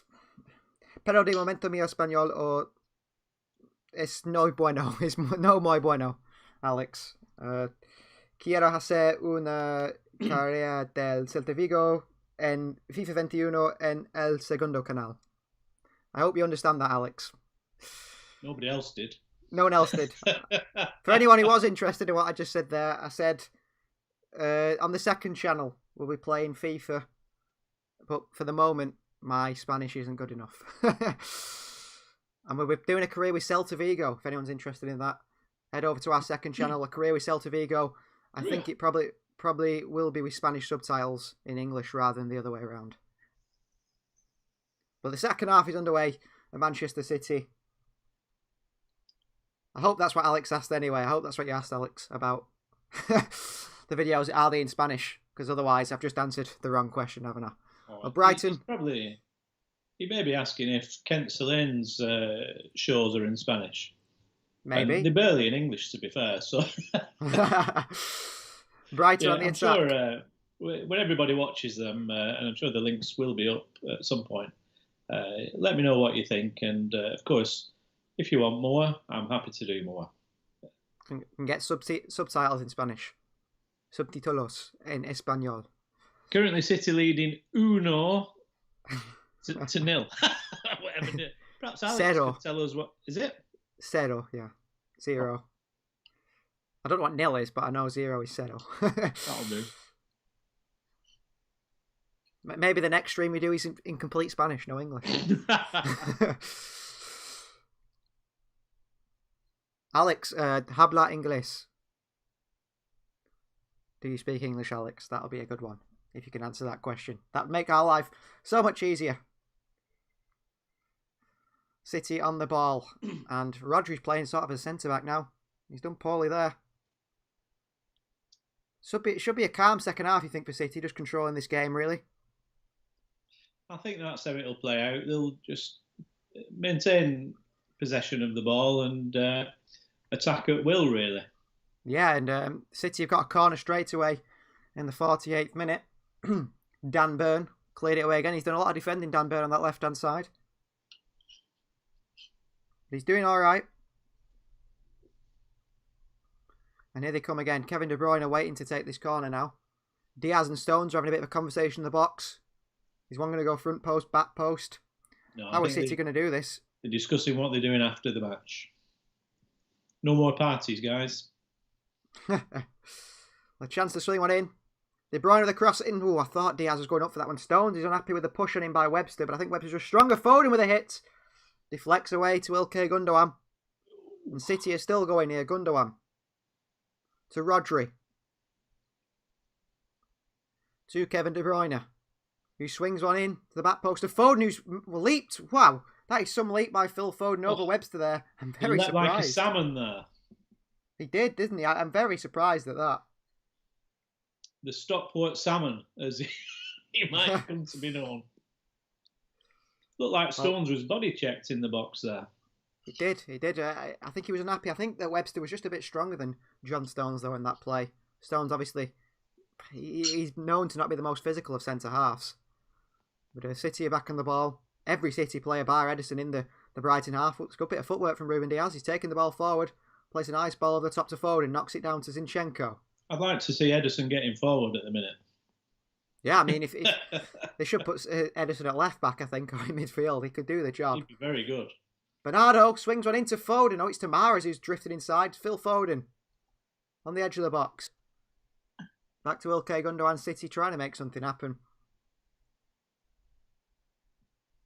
There's Cancelo. He's again drifted into that inside role and he's given the ball away. That's poor by João Cancelo. And then they come forward. Foden's got to trap back and there's no need to because it's knocked away. City still lead by 1-0. Brighton have shown glimpses of being a pretty dangerous side on the offence, but not enough really to have a chance. I don't think they've even had a shot, have they? I don't remember one this half. No. In the first half as well, they had a few chances, but not really a clear attempt at Edison's goal, I don't think. Nothing that bothered Edison too much. Edison's tried to play a pass there, and he's kicked it into the back of John Stones' head, and he's gone out for a throw-in. That was poor by Edison. If that would have been James Milner's head, it would have gone in the goal. Or Maguire. Yeah. Would have gone through the goal, Harry Maguire. You can build a house from them too. I don't think it was John Stones' fault that. It was purely down to Edison playing a really poor pass out onto the back of his head. We're not blaming John for that. No. And Brighton continue on the attack. Alex has replied. He says, yes, thank you. Or he'll wait for the videos in his language. Oh. Fair enough, Alex. Alex sounds like a great guy. Is Alex a man or a woman? It could be a woman. We need to ask Alex, are you a male or female?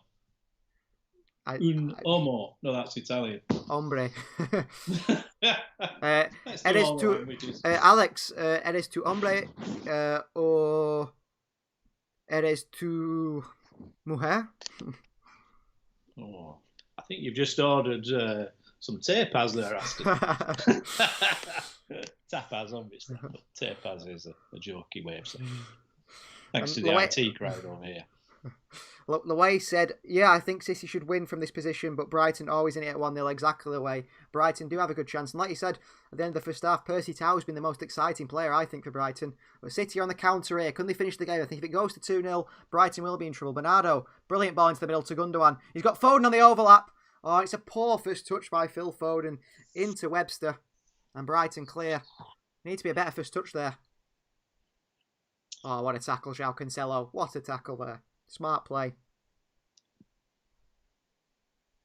Luis seems to know what he's talking about there with his assessment of the game. Yeah, exactly. Yeah, Luis is one of our fans who is very tactically astute, and always seems to comment on these videos, which is great to see to have regulars on this channel. Well, Foden's beat his man. He's gone down. It would be a. Oof. He had a little nibble at him. Come on, referee. There's a push on Foden's chest. Vara, look at that. It's not a massive amount in that. No, that won't be given. Oh, actually, on the slow-mo from behind, he kicks the back of his leg. There was a chance there. Yeah, I mean, I think it would have been a soft one to give, wouldn't it? A very soft one to give. If we'd have had a red shirt on, we'd have got that. Yeah, exactly. Yeah, well, yeah. And here comes Percy Tau again, causing problems down this right-hand side for City. It's Trossard. Rodri does really well, although he's slipping and sliding there. Can't get his foot on the ball. McAllister, what a ball to Proper, across the box, into the worst position possible by Davy Proper there. He had two Brighton players in the box. Surprised he put it there. I'm not sure that should have been a cross. I don't know if that was meant to be a shot or what. I really don't know. He's offside. Oh, no, he's not offside. No. It was a cross, you're right. Yeah. The man at the back post, was it Bernardo? He was sort of not really in the box. He hadn't gambled, Bernardo, making that run in. It looks like the pitch is very greasy. Yeah, it does. To make the ball move faster, I suppose, the City play on the floor. And of course, it doesn't help when Rodri's falling. We've been on that pitch, and we know what it feels like. Yeah, it's artificial, most of it. Proper with a strike. Ooh. Good strike by Proper. Very good chance. To the keeper. No danger for the keeper there. I think even Joe Hart, especially Joe Hart, could have saved that. Beautiful skill by Foden. He's getting pushed and pulled by Webster. This time it is a free kick. Great play, though, by Phil Foden. Nice skills there by Foden. It's nice that they've got the freedom to play. Yeah, exactly, Pep. And I think he suits that left wing role, Phil Foden. I know that everyone seems to want him to play through the middle, but I think because he plays in the wing, he has that sort of free role where he's got a lot of space, that left-hand side, keeping to the touchline, and it's really working for him at the moment. I do like it when he gets that freedom, and he can, even when he cuts into the middle and cuts across the box and gets a shot off. A very exciting player, hard to stop, hard to tackle, because you know if you tackle him anywhere near the box, there's a chance that you're going to concede. Yeah, and it's good to see that he's playing a few games in a row now, Phil Foden. We haven't seen that for a long time. Pep's confidence in him is obviously growing, but he's not the finished article yet. So even how good he is now, we know he's going to be better. Yeah, exactly. He's always got time to improve. I mean, what is he, 20 years old? Yeah. Luis says Foden is just fantastic. He is. He's absolutely incredible. I mean, for 20, 21 years old, you know, the progress he could make in his career, he could be one of the best players to ever play for this club. And Alex confirms he's a man. Un hombre. Oh. Thank you, Alex. I think he found it funny. Well, one doesn't like to assume these things. You know, the name Alex could be a man or a woman. I always remember the wrestler, Big Daddy. His name was Shirley, but you'd think that was a woman in England. Yeah, exactly. Didn't Leslie, that's another one. Yeah. That could be a man or a woman. Julie, that could be a man or a woman. I saw one of these. What was it now? He was saying this could be a man or a woman's name, and it was like Robert. And I thought, I'm not quite sure on that one. Roberto, yeah, but what is it? Spanish or Italian? Not Robert. Yeah, but it was saying Robert could be a girl's name. He's one of these TikTok things, these videos that people make. Yeah, Kent doesn't do TikTok. Maybe Kent should do TikTok. He might gain some Kent's fans. aware of TikTok, but Kent doesn't do. Oh, beautiful ball by Cancelo. Mahrez is in. Mahrez is through. He's got to shoot, Riyad Mahrez. Oh, he's put it wide. I don't know how Riyad Mahrez has missed that chance there. I don't think Pep Guardiola can understand it either. He should be scoring there, Riyad Mahrez. I'm fully understanding it. I think he would have been offside. I think he would have been offside. There's a good chance, Just given that offside's quite random these days. If he cut his hair before the game, he would have been onside. Oh no, that was going wide all the way there. He's not caught. Oh, he's in again though. Mahrez, Gundogan. Another goal for Gundogan. What a save by Sanchez. Bernardo fluffs his lines. Oh, a little nutmeg by Bernardo Silva. Oh, he's at the bar. City still going. Gundogan. Oh, and he can't keep it in. Bernardo Silva. That was absolutely amazing. Oh, Luay says himself, oh my God, what the hell? How do we not score? I don't know, Luay. City there on the counter. It's brilliant. This skill from Bernardo here to nutmeg the player, and he's hit the post. Whew. And then Gundogan, he's touched a bit too heavy, but he had the right idea because there's no point shooting that second time. There was too many men on the Brighton line. They're hanging on here, Brighton. City need to finish this game off. Nice comment there about the Brighton line there, Aston. That was a very famous railway line, the Brighton line. Brighton line.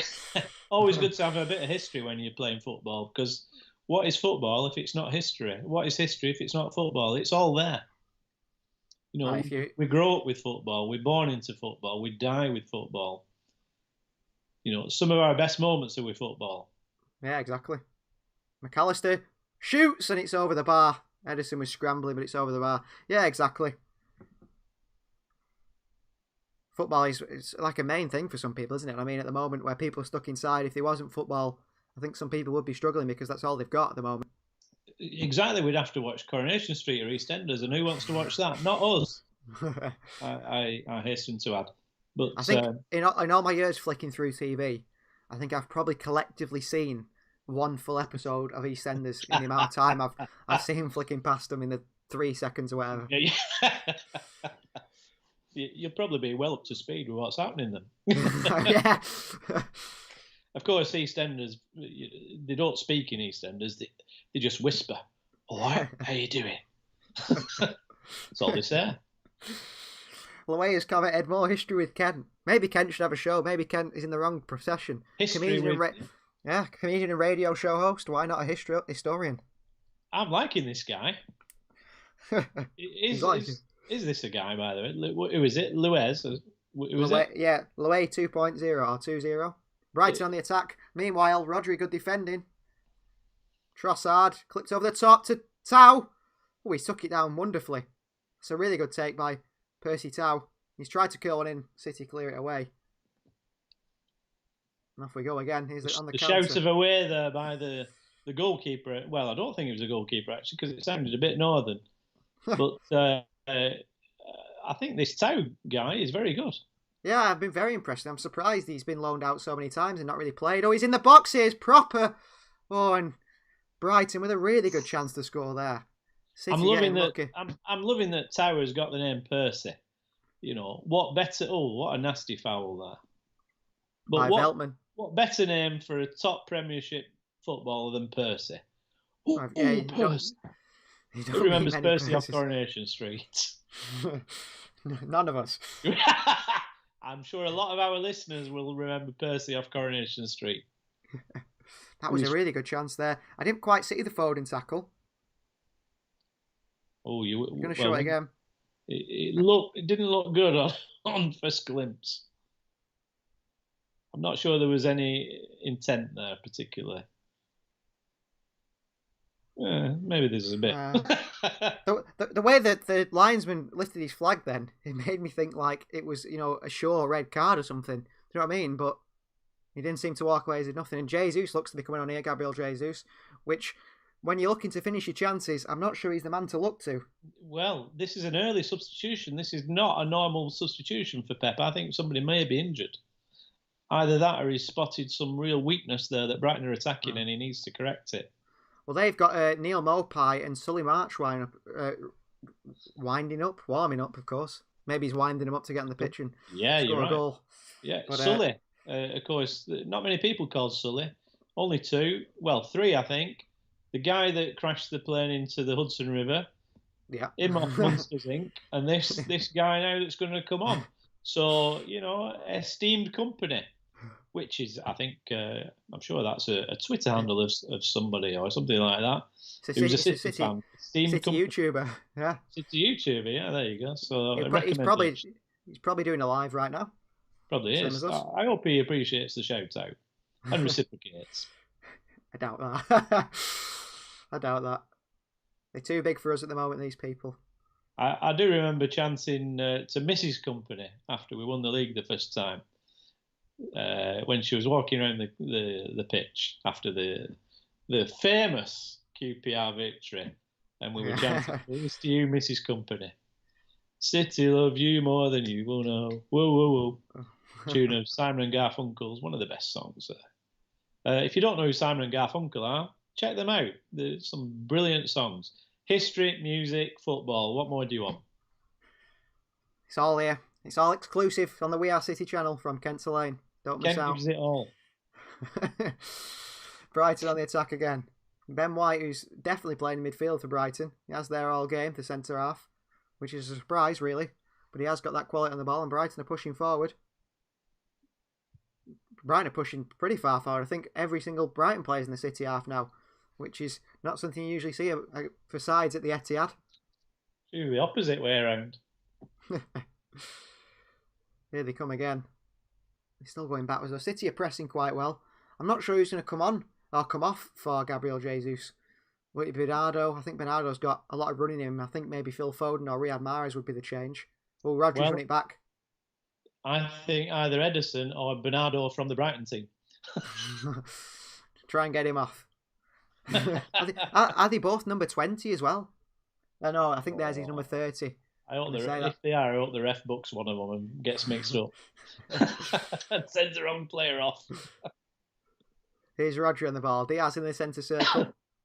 Going to play it wide, is he, to Bernardo on that right-hand side. Now Mahrez is playing more through the middle, and that makes me think that Riyad Mahrez will be the one coming off. Cancelo playing an attacking role. Cancelo in a position here where he can cross a ball or cut back. Oh, brilliant bit of skill. Brilliant bit of skill by Cancelo. Oh, this is brilliant. João Cancelo, he deserved a goal there, the João. He deserved a goal. Just the quality he has for a fullback. You'd think he was a winger. City so unlucky not to score. Great play from João Cancelo. Oh, De Bruyne is in this time. De Bruyne on his left foot. It's another save by the goalkeeper Sanchez. More missed chances, says Loay in the live chat. I've just seen it popped up as City missed another chance. And I'm sure you typed that Loay on the previous chance City missed. They've missed 2 since you've typed that message. Typing it, Loay. Incredible. Here come Brighton the counter now. City not finishing their chances, and it could come back to haunt them as it has in the past. Although they have a solid defence, City now. Although, a deflected goal or something like that you can't count for is Veltman, who's played in the Champions League final, I think, hasn't he, for Ajax? Or Champions League semi-final, of course, against Spurs. Joel Veltman was a very odd signing. Well, Mahrez has lost it in front of his own box, but City win it back. Counter comes again. Bernardo, and that is a really poor pass by Bernardo out to Phil Foden, who seems to be tiring. Here's the replay of the Cancelo chance. Oh, you need to put it at far corner, João Cancelo. The keeper didn't even have to move. And a replay of the Kevin De Bruyne chance seconds later. Another one. Pretty central for Sanchez, the goalkeeper. And it is Riyad Mahrez coming off. Suspected that. Well, that's going to upset a lot of our listeners. Yeah. I think it is going to upset Riyad Mahrez. He seems unhappy there with Pep. He did seem unhappy. Bit of an argument there. Oh, yeah. Pep saying, well, you should have scored that goal, though. Jesus fouled here. I think Gabriel Jesus is getting a leg sleeve, isn't he? Tattoo. His full leg is covered now. Oh, good grief. I've noticed that before. And he wins a free kick with his first few touches. And this is a danger for City now, because Brighton's main striker, Mopai, is coming on for Tau, who's had a very good game. Been very impressed with him, actually. And on Tau, I have been impressed with him, actually. Yeah, Percy. Yeah, but Mopai comes on. A fan favourite No. among Arsenal fans? He is a good player. This could not- cause us some problems. He's not a good Proper's finisher, going though. off. He's had a proper game. That's a poor joke, I know. I've already But used it. Let's hope City march to victory, not Brighton. As on comes Sully March for Davy Proper. Our listener, is it Luau there, 2.0? Yeah, Lowe, yeah. Is he the second Luau? Was there a 1.0? Is there a 3.0? We need to know. Kent's curious. Curious Kent. I've been called that before. You're a curious Kent, aren't you? I think that's what they said. It's Kevin De Bruyne back defending, doing well, Kevin De Bruyne. Doing really well. Kevin will play in every position during a match. I'll tell you what, he's back and forth. He'll do the lot. He will. No Aguero tonight. Again, of course, linked with Barcelona today. He was, yeah, and Paris Saint-Germain, which is a worry as a City fan. And Brighton on the ball. March, first few touches for him, pulls it back. City need to get that second goal. We've said it a few times, but City are desperately in search of that second goal, because if they don't get it, I feel like Brighton will nick one. There's always that chance, and they're not holding back. They are attempting to do something here. They are trying to do something. That's good work by Jesus. Ooh. If we get a second, we will confidently get a third and perhaps a fourth, because Brighton will start to crumble. Yeah, I think that as well. I think City really need to get that second goal, and then they know where they stand then. I think that will kill the game off. But 1-0 it still is. City had a counter there with Kevin De Bruyne, but he went backwards rather than forwards, which is a surprise. You don't usually see that. You're drawing the Brighton players out. I'm hoping for a crumble. We all like a good crumble. If anyone knows, crumble, beautiful dessert dish. Here's John Stones into Cancelo, back to Bernardo, and then back to Rodri. City keeping the ball just on the edge of the halfway line, trying to find this sort of killer goal, really. But at the moment, they can't find it. City are comfortable. They are comfortable. But I think Brighton are particularly comfortable as well. Brighton have settled, They just settled back and they're taking a breather. They've got themselves well organised. I think they're going to try for the break. They are. I think they will get a goal in the break. Gabriel Jesus has gone down here under a heavy challenge from Trossard, which could be a free. Well, it probably will. Oh, he's even touched him. Did he even touch Gabriel Jesus then? Well, he might. The fainted himself touches up over his leg, but he might have just caused his leg to go into his other leg just by a very small brush. Yeah, not very Basil. strange fall from Jesus.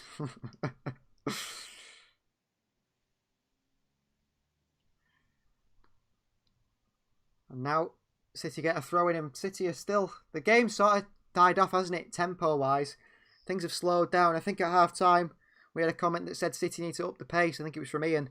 He said that the tempo of the game was a little slow. And he was right, and the game has really dropped off tempo-wise. Here's Gabriel Jesus playing on this left wing again, which we've seen him play a few times. He played there against Birmingham. And I'm wondering if Pep Guardiola in this new sort of formation he's playing sees Gabriel Jesus more of a winger than a forward. Here's Alexis McAllister trying to open up position for a shot, but it's great work by Bernardo Silva. Jesus. Oh, poor by Jesus. Had the pass in to De Bruyne, didn't find him, and that's a foul by Bernardo Silva, throwing his leg in at Sully March. And it will be a chance for Brighton to swing a ball in now. Getting in a dangerous position. Scrappy now.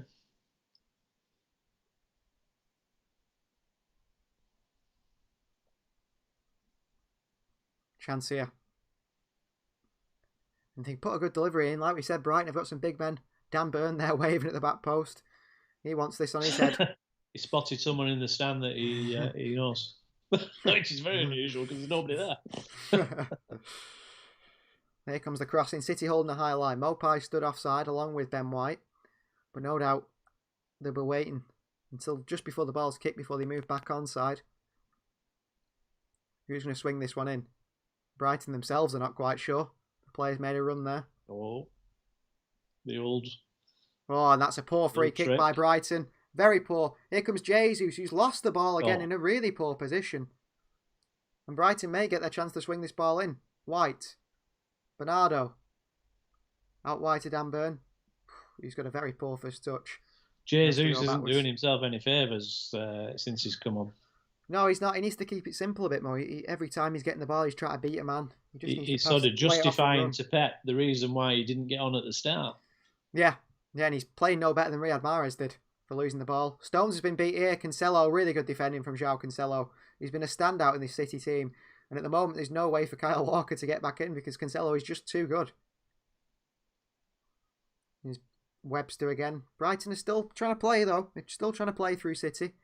They will eventually get through City, surely. But we're in the 73rd minute now, so there's not much time left to do so. De Bruyne on the counter. Getting pulled by Sully March, who's quicker than De Bruyne. He's going to pass on. Beautiful little pass into Gundogan on the outside of the boot. Gundogan's sort of run down a gap there and then pass it back. That's poor by LK Gundogan. He had all that space on the right-hand side. Ended up running. Well, there you go. Into the one place he shouldn't have run where there were 4 Brighton players. As you say, there's not much time left, but anything could happen in the next 17 minutes. Yeah, exactly, yeah. To paraphrase Captain Scarlet. But Thunderbird. I think you mentioned Walker, and of course Walker, tremendous running down the wing and crossing. Obviously... Well, tremendous running down the wing. That's it. Don't say crossing. He's not good at crossing. I did see him cross quite a few sometimes, but he's obviously got a new position as the party organiser for Man City. So, he has been busy. So we may see him in a future match. Yeah, I think he does a job, Kyle Walker, because he's by far he's by far our quickest player. And defensively, I think City are a lot weaker without Kyle Walker there. But at the moment, because of the quality of Stones and Diaz, they don't need Kyle Walker in there. No, I know you're the oracle on lots of facts and figures, and you could tell me what colour socks they wore on any particular match on any given day. But what's Kyle Walker's top speed? Do you know that? No, is it about 37? He is one of the fastest in the Premier League, isn't he? I think is it about 37 kilometres an hour is the highest speed he's recorded. I don't know, but I tried to catch him in my car and I couldn't do it. And he ran away, did he? That was in the fast lane on the motorway. Fast lane, there is no fast lane for anyone listening. They're all the same speed. You're not helping people pass the driving test there. No. There's overtaking lanes and then move to the left. Bit of advice there for everyone. So you get history, comedy, driving tips, you name it. Music. Here's Rodri on the ball. He spins and gives it into Ilkay Gundogan, who's going to lead attack and gives it wide to Zinchenko. City, I think Jesus out on this left-hand side. He's just out of your picture, but he's on the screen now. I could sniff a goal coming. Hopefully. For which side? Well, it looks like City are preparing to score. They've toyed around with Brighton long enough, and now they're thinking, right, it's time. Maybe. Tired them out. Let's go for it. I think your prediction of 9-1 or 9-2. Oh, Rodri's giving away the ball in a poor position. Brighton are away here. Dear, oh dear, that was pitiful. Poor by Trossard, though. He's kept the ball, though. He's done well, but he run into a group of City players when he could have played Mopai in. Bernardo wins it back. Oh, this could be a yellow card for Webster. Yee! It's a big tackle on Bernardo Silva. A yellow card. They might even VAR that for a red card. Hear Bernardo from here. Was a poor tackle. We'll see it again. Ooh, nasty tackle. Bernardo's clearly won the ball. If he'd gone in studs up, it would be a red. He was slightly out of control, but only a little tap on Bernardo's foot. He'll not get more than a yellow for that. Did he get a yellow for that then? Yeah, he did. It was worthy of a yellow card. Yeah, it's not a red. No, I think I'd be very annoyed if a City player got sent off for that. Bernardo's a lovely guy as well. He's very pleasant. And I tell you what, when Bernardo's not playing, you notice the difference. He can really change a game very quickly. Yeah, Mopai's in here. Mopai's in! What a block by John Stones. Mopai was in there to finish it. What were we saying about Stones? I know. Great block by Stones. He's gone from John Pebbles back to John Stones. He's a rock at the back. Oh, The chance Stones is like another brick in the wall, I tell you. All in all. Dan Burn. Ooh. City clear it away. Oh, this is poor. I think Burns offside. City, though. Good job John Stones was there then. He's onside. He's playing him on. He were going to finish that. I tell you what, Edison was in no man's land there. I think Edison was trying to get his angles there, and he's well out of his goal. I'm actually very surprised Mopai has gone with the sort of power shot there. You see the shape of his foot and the way he's angled his body to shoot that. I thought because of the bouncing of the ball, he'd just try and dink it over Edison. Just ran away from him. Away. Ooh, Edison's in dangerous position. What is he doing? Again. Poor pass to Edison by Zinchenko. They come again, Brighton. City are asking for Brighton to score here. Here come Brighton again.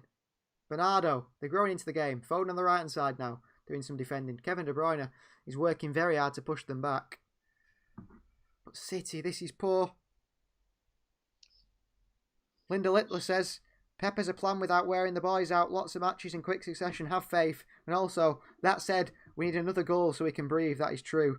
Louay's laughing at my Louay's laughing at my John Pebble comment. I can see he's easily amused. Alex has told us that he's now a woman. He's learning. I think he means he's learning English. He's learning. Yeah. Well, he's learning probably English from me. Yeah, he's learning English, but he's not quite good at English yet. Is Alex? That's understandable, Alex. English isn't an easy language. Yeah. If you can understand what we're saying, you're doing very well. Yeah, to be fair, I mean, you might not get every single word that we say, but that's the same for me when I'm listening to Spanish and German. I don't understand every word, but if you can pick out enough words of what we're saying, then you can sort of get the gist, can't you? You get the idea of what we're talking about. Either that or just shout. Yeah. I mean, I think the problem with learning language is the speed of language as well.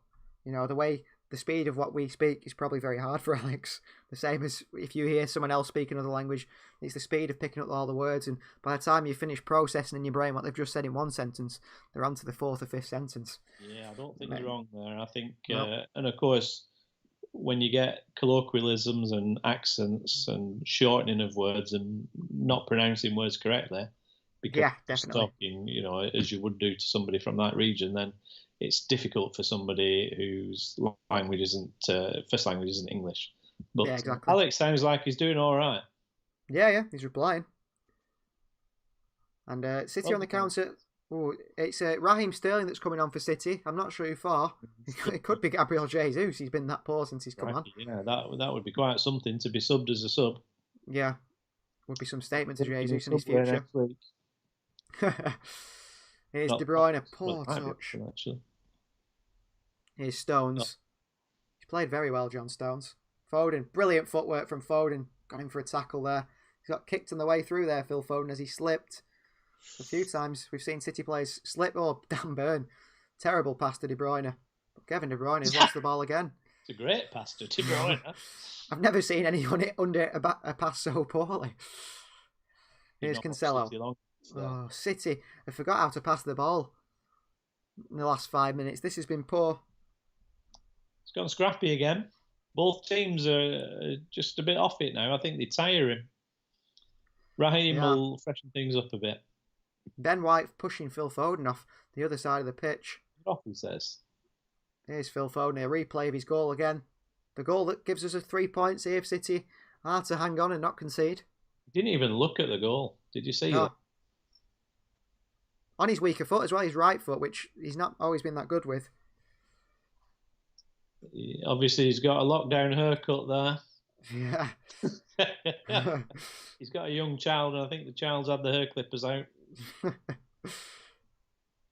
Raheem Sterling is now on for Manchester City with 10 minutes to go. Just under 10 minutes. 8 minutes now. This game has flown by again in the second half. It's gone very quickly, of course. Raheem with his unusual running style, which always catches the eye. Certainly like Scooby-Doo fans. He runs like Velma. He's been asked about that a few times, and I think he said it's his shape of his back. Is it on purpose?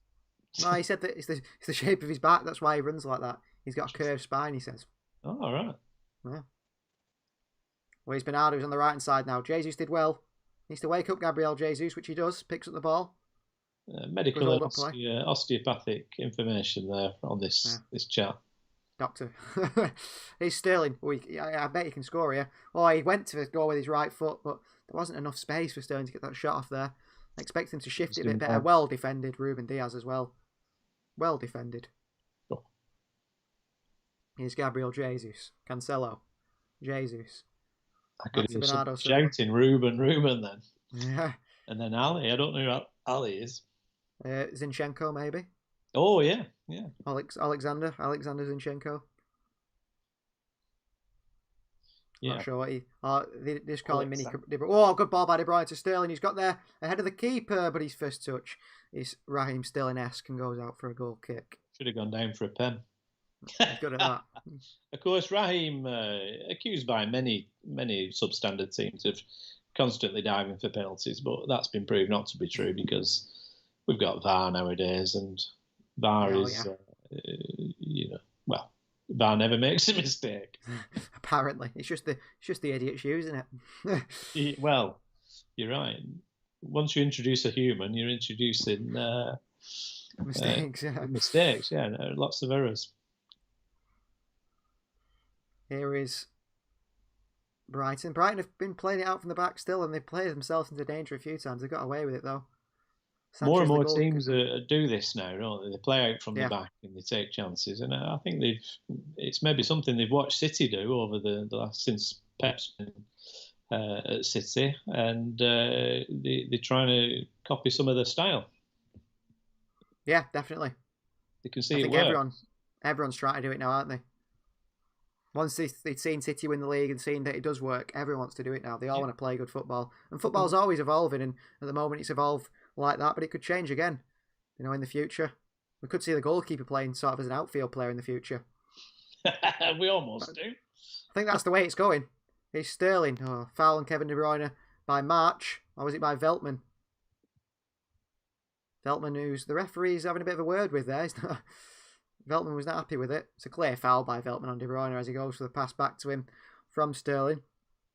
Lowe says he's still not impressed with Rodri. Average performance and prefer Fernandinho.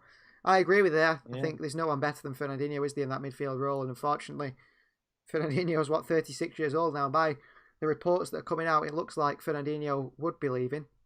It's a shame, but I don't know if is he 35, 36? Yeah, 35, 36. But the problem is as well, I think it's not that Rodri isn't a good player. He's just not Fernandinho, is he? And I think this is the problem City have got. It's like when Ruben Diaz has really stepped up.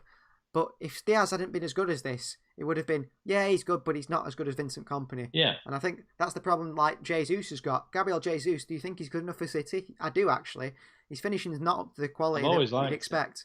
Yeah, but it's like his biggest problem, Jesus, is not being Sergio Aguero. And Rodri's biggest problem is not being Fernandinho, and it's hard to find a player as good as that again. We were there for Sergio's first game for City. We were there for Jesus' first game for City. Yeah. And straight away we both knew how good they were, but we also knew that Jesus would cause problems because he looked like, he was frustrated if he didn't get the ball. He looked a little bit selfish with the ball at times. He looked like not quite accurate enough at times, but we knew that they were both good. Sergio, we just saw him score and score. I think his debut was superb.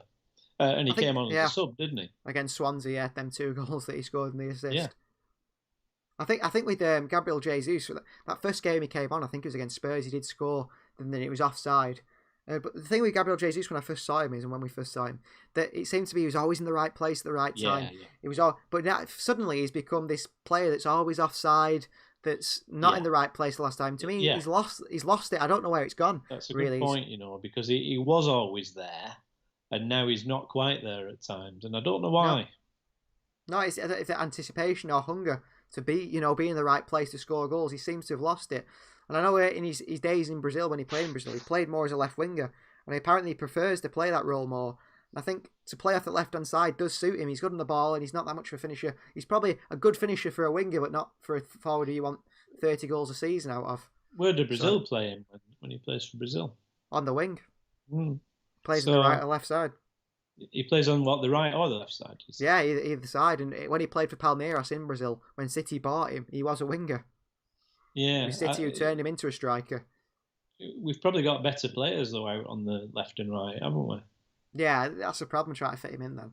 You know what I mean? And we've needed him to be a striker because we've been quite short of strikers recently. Yeah, I mean, City play without a striker, don't they? Yeah. Pretty much now. That's it. Pep's new way of playing. Similar to the Messi days at Barcelona with the false nine. No need for a striker anymore. No. Graham Potter's shaking his head there. He's frustrated with his team. He knows that they've got a goal there that they could get, and they're not taking advantage of the chances. They're giving it straight to the keeper from a corner. Well, it's 88 minutes. The City have got to hang on for maybe 5 minutes more.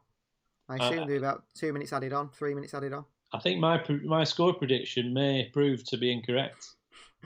I think you've lost your 50 quid there. It's all right, because I also had a bet on me being wrong at 10-1. Oh, okay. Yeah.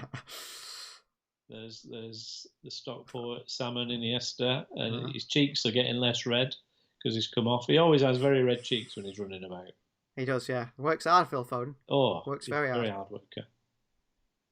Oh, Brighton are in again here, 3v3. Diaz is out to this man who's come on the number 67.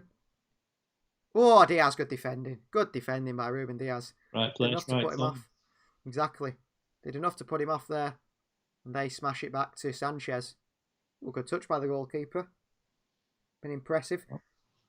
Had a good game, the Brighton goalkeeper, actually. I know I said about his how poor he was when I first saw him. But he's been good for Brighton today. Yeah. Saved a few chances. He couldn't do much about the goal. Of all the Sanchez's that have played at the Etihad, he's one of the better ones. Yeah. Not Alexis. No. Although he was good when he played for Arsenal, but United sucked that out of him. Yeah. he wanted to play in Sky Blue, Alexis Sanchez, but he did. Money talks, as they say. Yeah, money talks, and it doesn't make you play any better. No. I actually just watched him today. He played for Inter Milan today. How was He's it? there now. Oh, he missed a sitter as well at extra time. I'm not sure how the game finished. Oh, referees involved there. That's surely a drop ball. Yeah, they're supposed to stop the game if it touches the referee. No matter what happens, they have to stop the game if the referee touches the ball. That's a new rule they've brought in. He thought he didn't affect the game, and City maintained possession, and so he's allowed it to carry on. No, but either way, the new rule is the referee should stop the game if he touches the ball anyway. It is 3 minutes added on. So 3 minutes for City to hang on here. To grab a 1-0 win, another 3 points against Brighton. 3 minutes, that's enough for a Eurovision song. You should play one over the speakers. And they will chase. They will chase the league leaders, Manchester United, City this season. But although that could all change this weekend. Call them that. Well, it could change. I think it'll change this weekend when they get battered by Liverpool, won't it? We'll still be a game in hand after this game, and I think we're 4 points behind after, as long as we win this one.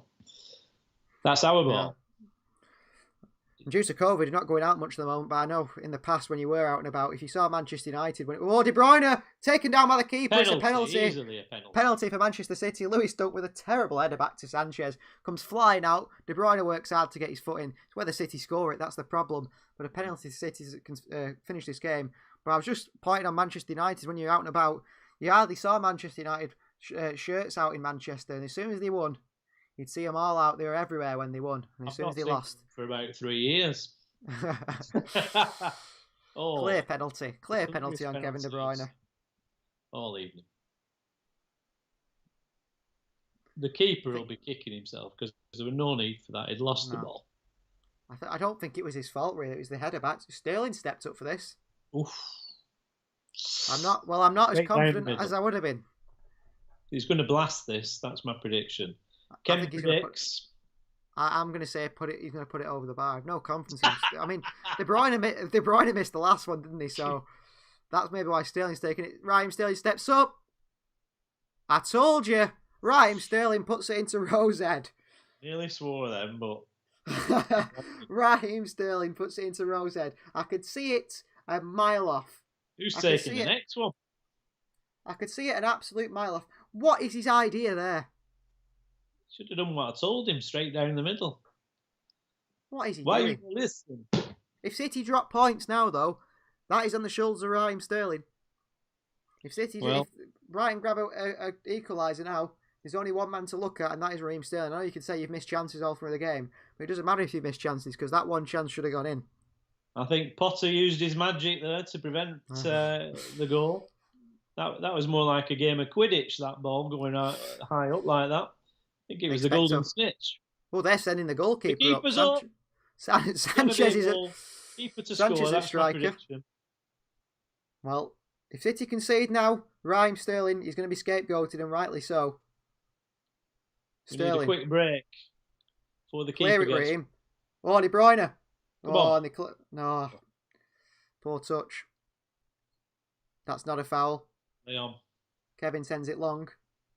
It's a shot that by De Bruyne. And that is full time. Full time. Manchester City 1. Brighton and Hove Albion 0. City pick up 3 points. I'm not sure where they move up to in the league table now, but I cannot believe that's a negative to end the game on. The penalty miss by Raheem Sterling. And what we always do on this channel, Ken will not be used to the little formula that we follow. We do a little review of the game now, just talk about how we saw the game, and then we do the player ratings. So we always ask our guest, which is of course you today, celebrity guest of course today, and Kent CELAIN. Ken, what is your summary of today's game? Do you know what? I wasn't overly impressed with that game. That wasn't a very exciting game, I have to say. No. Often you see a Man City game and there's lots of excitement, lots of chances, lots of goals, lots of near misses, lots of incidents. This Brighton came to win, or at least draw. They didn't come to be battered. No. Despite the initial setup, which might have pointed to the fact that they were trying to just prevent City scoring, they gave it a go. So I'm pleased with how Brighton came and approached the game. Not that good for City. We kept at it. I think we tired them out. They tired us out a little. I think we faded in the second half.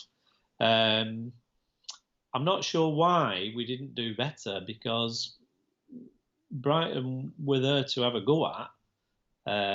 If we play our normal, if we can say it like that, our normal sort of attacking game. Maybe a little bit of tiredness is creeping in because we're playing matches quite regularly, but we've had a decent rest. Yeah, exactly, yeah. You know, perhaps the weather conditions weren't very helpful because it's wet, it's cold.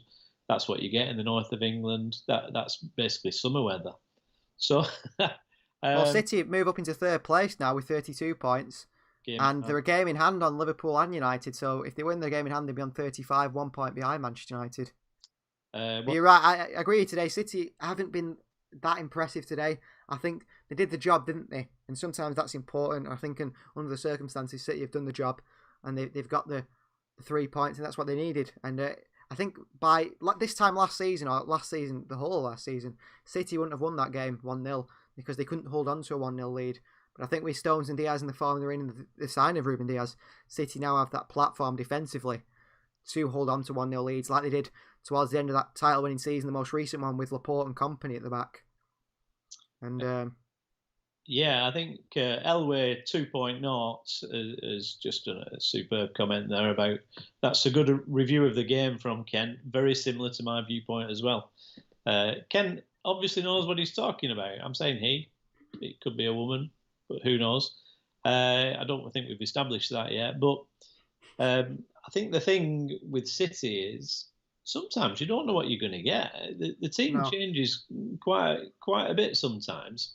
You know, we've got the players. We're able to rest players. We're able to rotate the team, which is good because games are coming thick and fast. You know, we've got difficult games coming up. They've done enough today, haven't they? That was the thing. They've done enough. They've prevented Brighton scoring. Yet again, our defence has been superb. We've only scored one. I'm not sure why we only scored one. We didn't have enough chances. Of course, we missed the penalty, the ridiculous penalty from Raheem Sterling, yeah. They always say it looks easy to take a penalty, but I suppose it's not really, is it? You know, you've got a massive area to kick the ball at with somebody stood in the middle of it, and nerves sometimes get the better of you, or you know, a gust of wind or whatever, a bit of turf, and that's it, you miss. But these players should be getting it on target, really.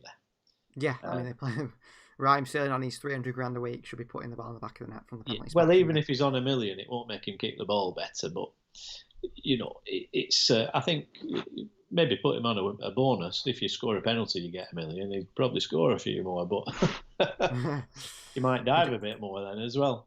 But yeah, exactly. As far as the spectacle of the game goes, not what we come to expect from City, really. There's quite a bit of losing the ball, giving the ball away, when we have chances to progress and move forward into the opposition half. So not a classic City performance, that one. Brighton did the part, played the part very well, but you can see Docky's wages for that miss, says Ian Morris there. I don't know if that's Morris Minor or Morris Major, but we shall. I've no doubt he'll tell us. But Brighton didn't have the quality. If they had a bit more quality, then City would have struggled there and they'd have scored against us. Yeah. And then speaking of players giving the ball away and things like that, should we move on to the player ratings? I'll go for the starting 11. You can do a rating, I'll do a rating. Starting with Ederson, out of 10. 5 being an average performance, 10 being man of the match, perfect performance. Of course, we haven't even done to a man of the match, have we? But we can do a man of the match here now. So Ederson out of 10. Well, not a lot to do, particularly. Don't think he made particularly any howlers. Maybe was there an odd one where we thought he could have done better, but that header, yeah. Yeah. But then again, he wasn't tested to his abilities, I don't think. No. So, satisfactory from Ederson, solid enough. Yeah, I'd say a 6 or something for Ederson. 6 or 7. Yeah, he's done nothing particularly wrong, but he didn't have to do a lot right either because there's not a lot to do. No. João Cancelo at right back? I think generally he's solid, isn't he? He does well at right back, but he also does well in attack. Yeah. I thought he was a bit up and down today. 1 minute I thought, he looks really good. The next minute, I suppose they all were today. He was a bit inconsistent at times. I'd say around a 7 for João Cancelo. Again, the same as Ederson, just a good enough performance to get us the 3 points, really. Yeah, I don't think anyone had to sort of stretch themselves to the best of their abilities today to get through the match, and none of them did. Because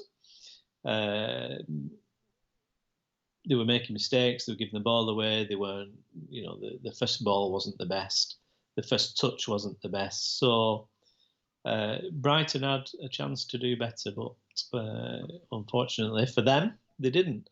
But yeah, nobody did badly. No.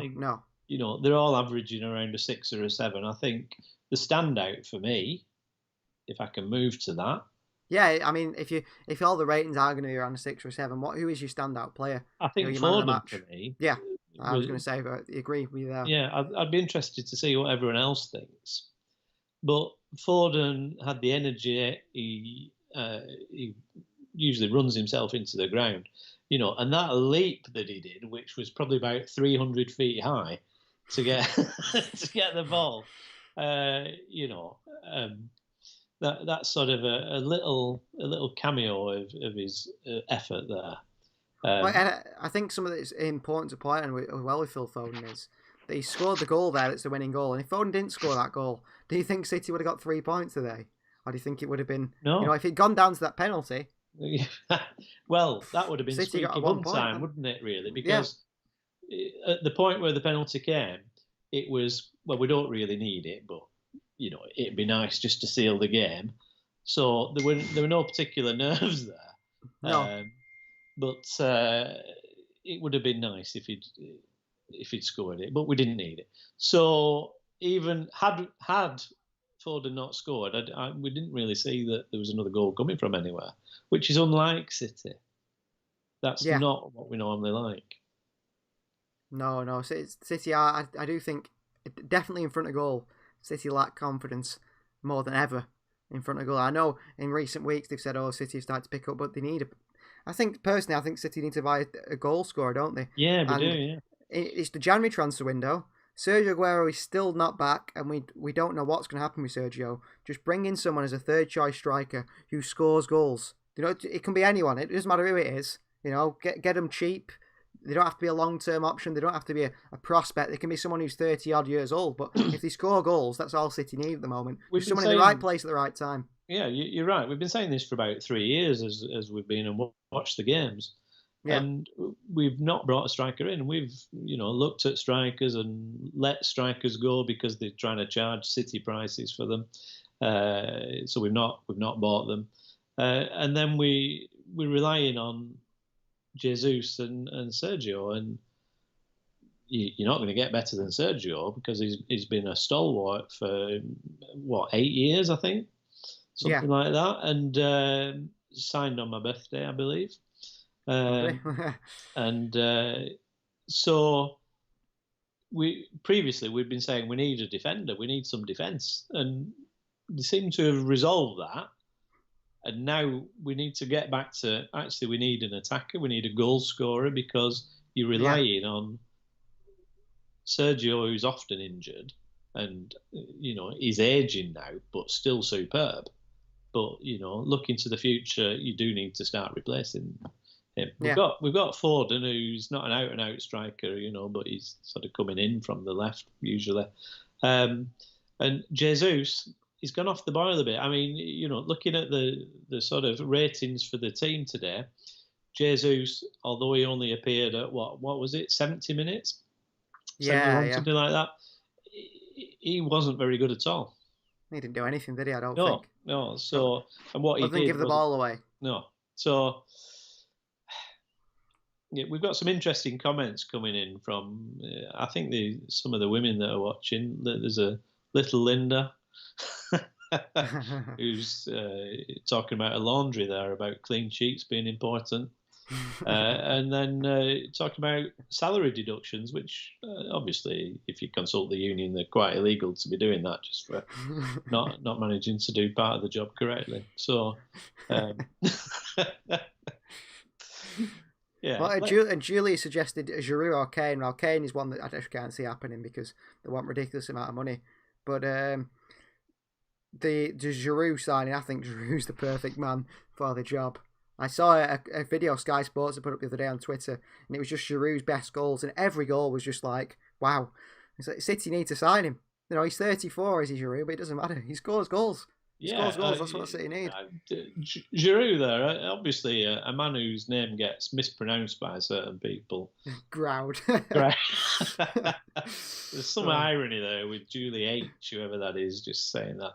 But Elway 2.0 has got the right idea. Come back for the next watch along, Ken. It was fantastic to have you on, mate. Fantastic there. And I'm already a mate of his there, judging by his words and smiley face. I'm not sure is that a smiley face or is it like squinting eyes or something? I'm not quite sure. Bit of red cheeks. I don't know. But these emojis are new to me. I can't understand them all. They're far too subtle. Ken doesn't do emojis. Well, the way we will try and get Kent back on again, of course, having a celebrity on the channel, he does have a busy schedule with other things he does, and he was happy to come on tonight, and hopefully we can get him on as a regular guest on this show. And, well, had it not been for COVID-19, I probably wouldn't have been available, unfortunately. But, once I've got COVID-19 beat in this country, I shall be back more regularly, I'm sure. But I'm interested in why Elway is called Elway. Is it like Lowway? Is it? I don't know. Again, he's not told us why 2.0 is his name or her name. Or could be any gender, to be honest.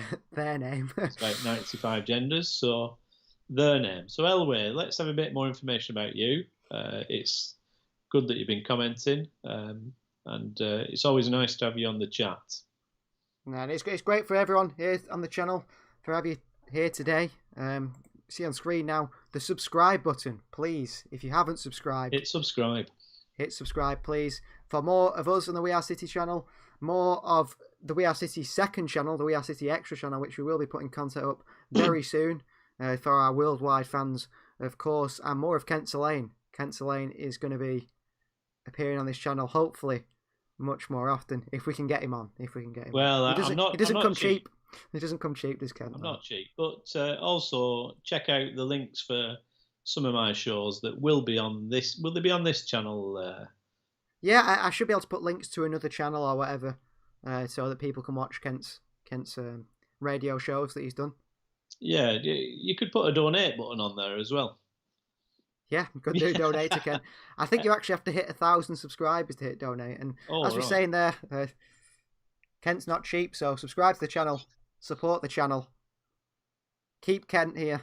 I'm not sure what Ian Morris is saying there. More Kent, less EO.